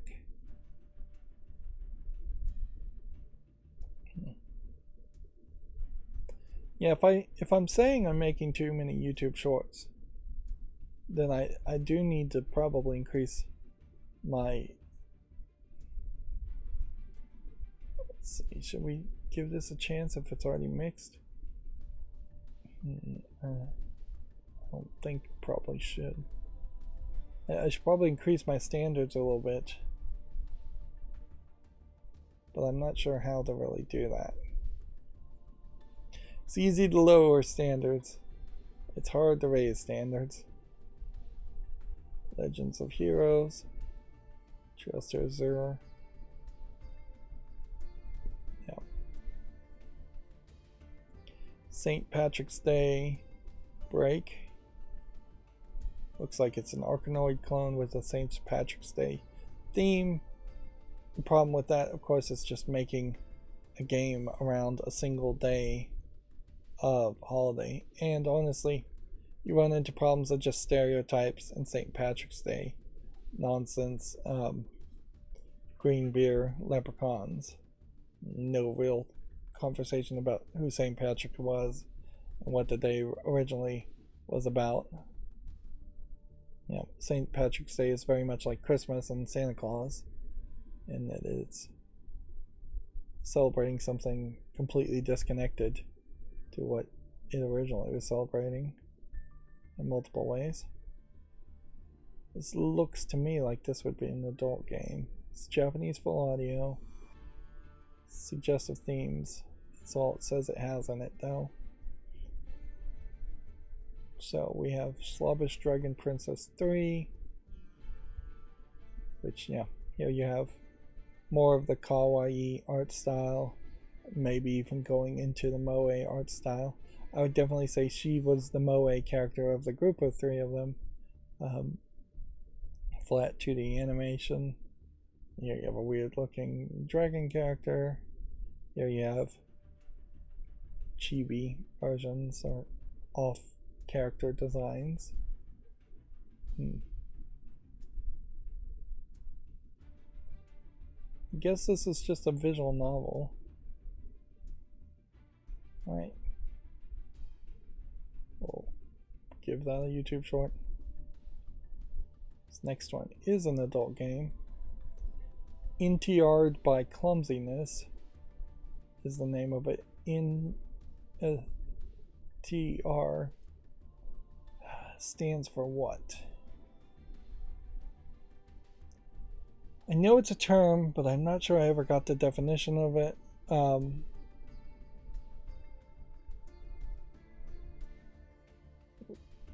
So let me just describe what I see in the game. I guess as far as screenshots, you have this big-breasted, pink-haired 2D anime girl. She's probably a housewife.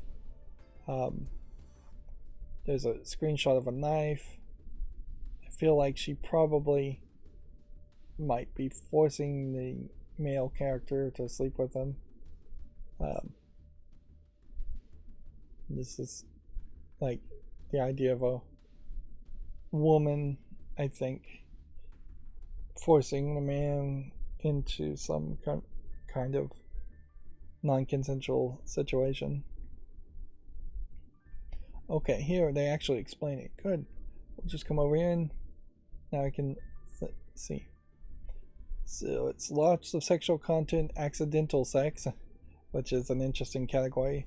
Cheating parentheses NTR. So cheating is what NTR is. Maybe that's non-traditional relationship or non-traditional romance. Maybe that's what that stands for. Or it could be something completely different in Japanese. Non-consensual sex, mostly by accident, alcohol use, nudity, stupid excuses for sex, sexual innuendo.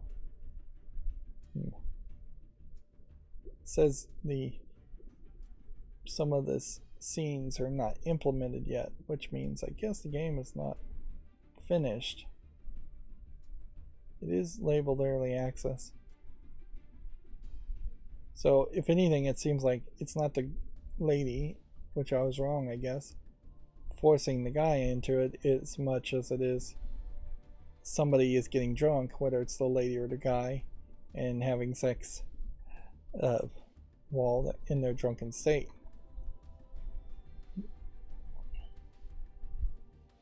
Which at least that seems like a slightly different storyline. Mimi and Lisa, Adventure for Children. This is yet another example of a different kind of art style here. It's like cardboard cutout. Feels a little French in its art style. Definitely looks different. We'll give it a chance. $2.99. English, Czech, and Slavic. So not French. Okay. Here we have some kind of low effort zombie survival game from the looks of it. Let's see. This doesn't look like anything either. Love Burb. There's a rhythm game of birds dating and tweeting. Interesting. Joke concept. Free to play too. Here we have a adult only, Japanese only language and not full Japanese audio game. So I have no way of translating what this is. It's all written in Japanese. Which would potentially be nice if we could translate that, but I can describe what the game looks like. We have a flat 2D anime girl. There's a scene here where she's doing yoga and she's being groped by the yoga instructor.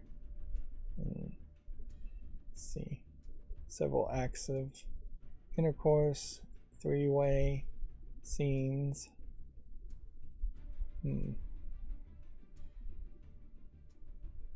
So yeah, not much description I can say here.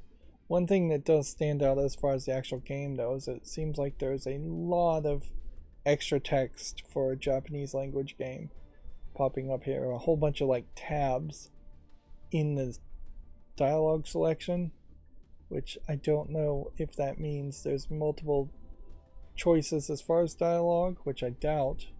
If there's just something worse. The game is, let's see, called Hitozuma Gakuen Ito Mishido, which I have no idea if any of those words mean anything. Yeah, the entire description there. It doesn't look particularly polished, but I am somewhat interested in seeing more Japanese only adult games come to Steam in particular. At some point BDSM I guess is involved. That would be about the only thing I could take from that. Deck of the Dead. We'll give it a chance. Just trying to burn through all this really quickly. Yeah, undoubtedly I could save time by not looking at the adult games. Of course, in the exact opposite direction, I could save time by not looking at the non-adult games. Either way, that then stops me from covering all the games coming out on Steam and makes me less informed, whereas my goal here is to potentially be the most informed as I possibly can be as far as new games coming out. Although, in all fairness, it really hasn't led to enough hype around new games to make me buy new games or to even make me play old games. But it is nice to be informed. Just see what the true nature of Steam as a storefront and PC gaming in general as a culture is. It's been a long time since we've seen a text-based game. Would I ever make a YouTube short around these? No. Because I don't think anybody really wants to play those kinds of games. This looks like this might be something.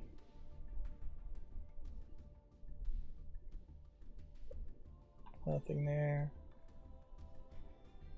Mortal Sin has definitely a different kind of art style. That looks interesting, certainly. In motion, I imagine this looks even better than it does in stills.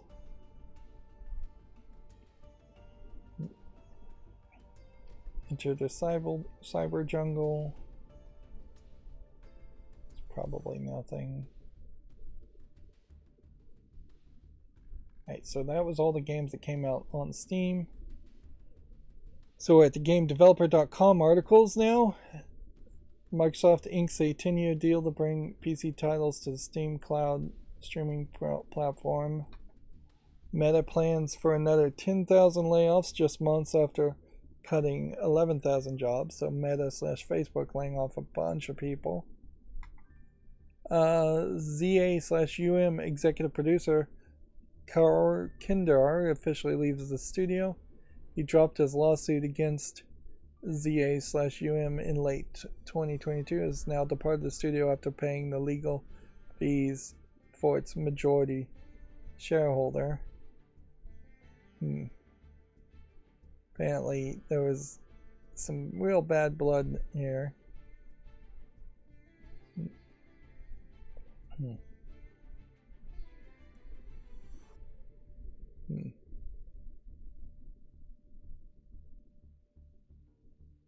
At the time, he sued Campus for being fired and sought damages against both him and fellow Disco Elysium executive producer.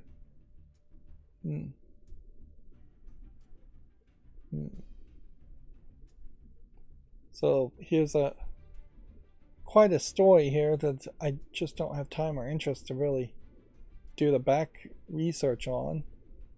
But apparently this guy got fired, he sued, he lost the lawsuit, or dropped the lawsuit, and agreed to pay back legal fees to the other people who worked at ZA/UM. And now he's just completely done with them and leaving the company. More interestingly to me, the ex-Diablo devs have formed a new studio called Gas Giant Games. The newly formed company will make their presence known next week at the Game Developers Conference, where it will show its first project to court publishers and investors. This is always the catch-22 though when you have an announcement around this, because these are people that worked on Diablo 3, not Diablo 1 and 2 per se, which would be more the Torchlight developers that made Torchlight 1 were the people that made, I think, Diablo 1 and 2. So you have multiple people trying to confuse the issue and say they worked on a Diablo game when it was a later Diablo game that was less loved.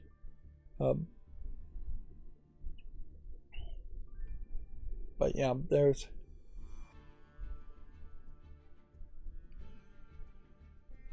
there's probably not as good of a chance that this Gas Giant Games is going to make a new Diablo 1 or Diablo 2 or even Diablo 3 like game that catches people's attention. There's a higher chance it's going to be something like Callisto Protocol that people get really hyped on, and it turns out to be not very polished. Moving on, Second Life is coming to mobile nearly 20 years after launch. This is interesting in that they've picked this image as Second Life, because I'm fairly certain Second Life unless I'm thinking of a completely different game, is heavy into adult content as people are role playing. That's pretty much, I thought, all Second Life really was. Let's see, and then the FTC finalized a fine over Fortnite sales practices. Let's see.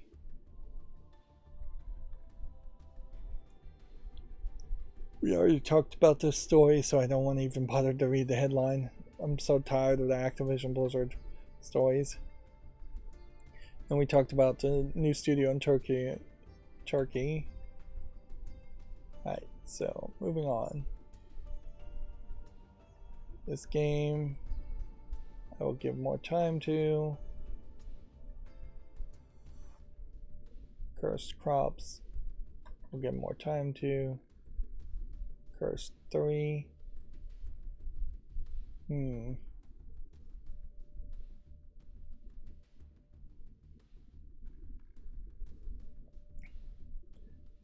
This is like a free-to-play game. So you know what, I'm just going to add it to the wish list and not particularly try and figure out.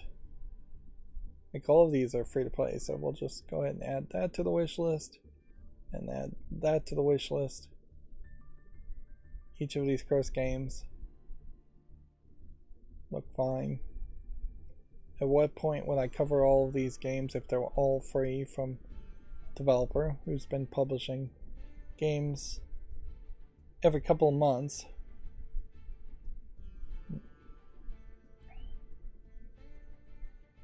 Yeah, I don't know what you're really doing here, putting out games for free, but it's not a terrible thought. I'd rather see this than a low effort asset flip game, and I'd rather see it free to play. Maybe this is a developer and publisher that's trying to build up their name and build up their talent. You can see Cursed 1 here is arguably not widescreen.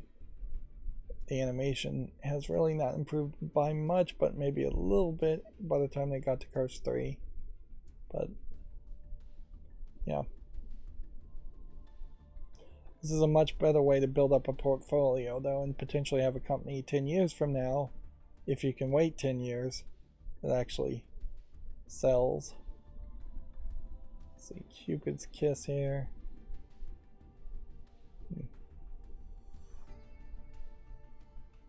100% positive. It's like a Sokoban box puzzle type game. I'm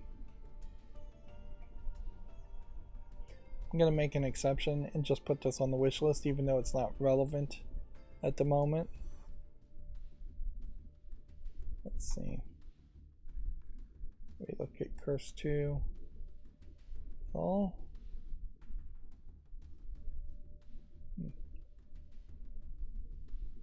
Well, Curse 2 was already on the fault list, so I had like all the games on the fault list. Curse 1, Curse 2.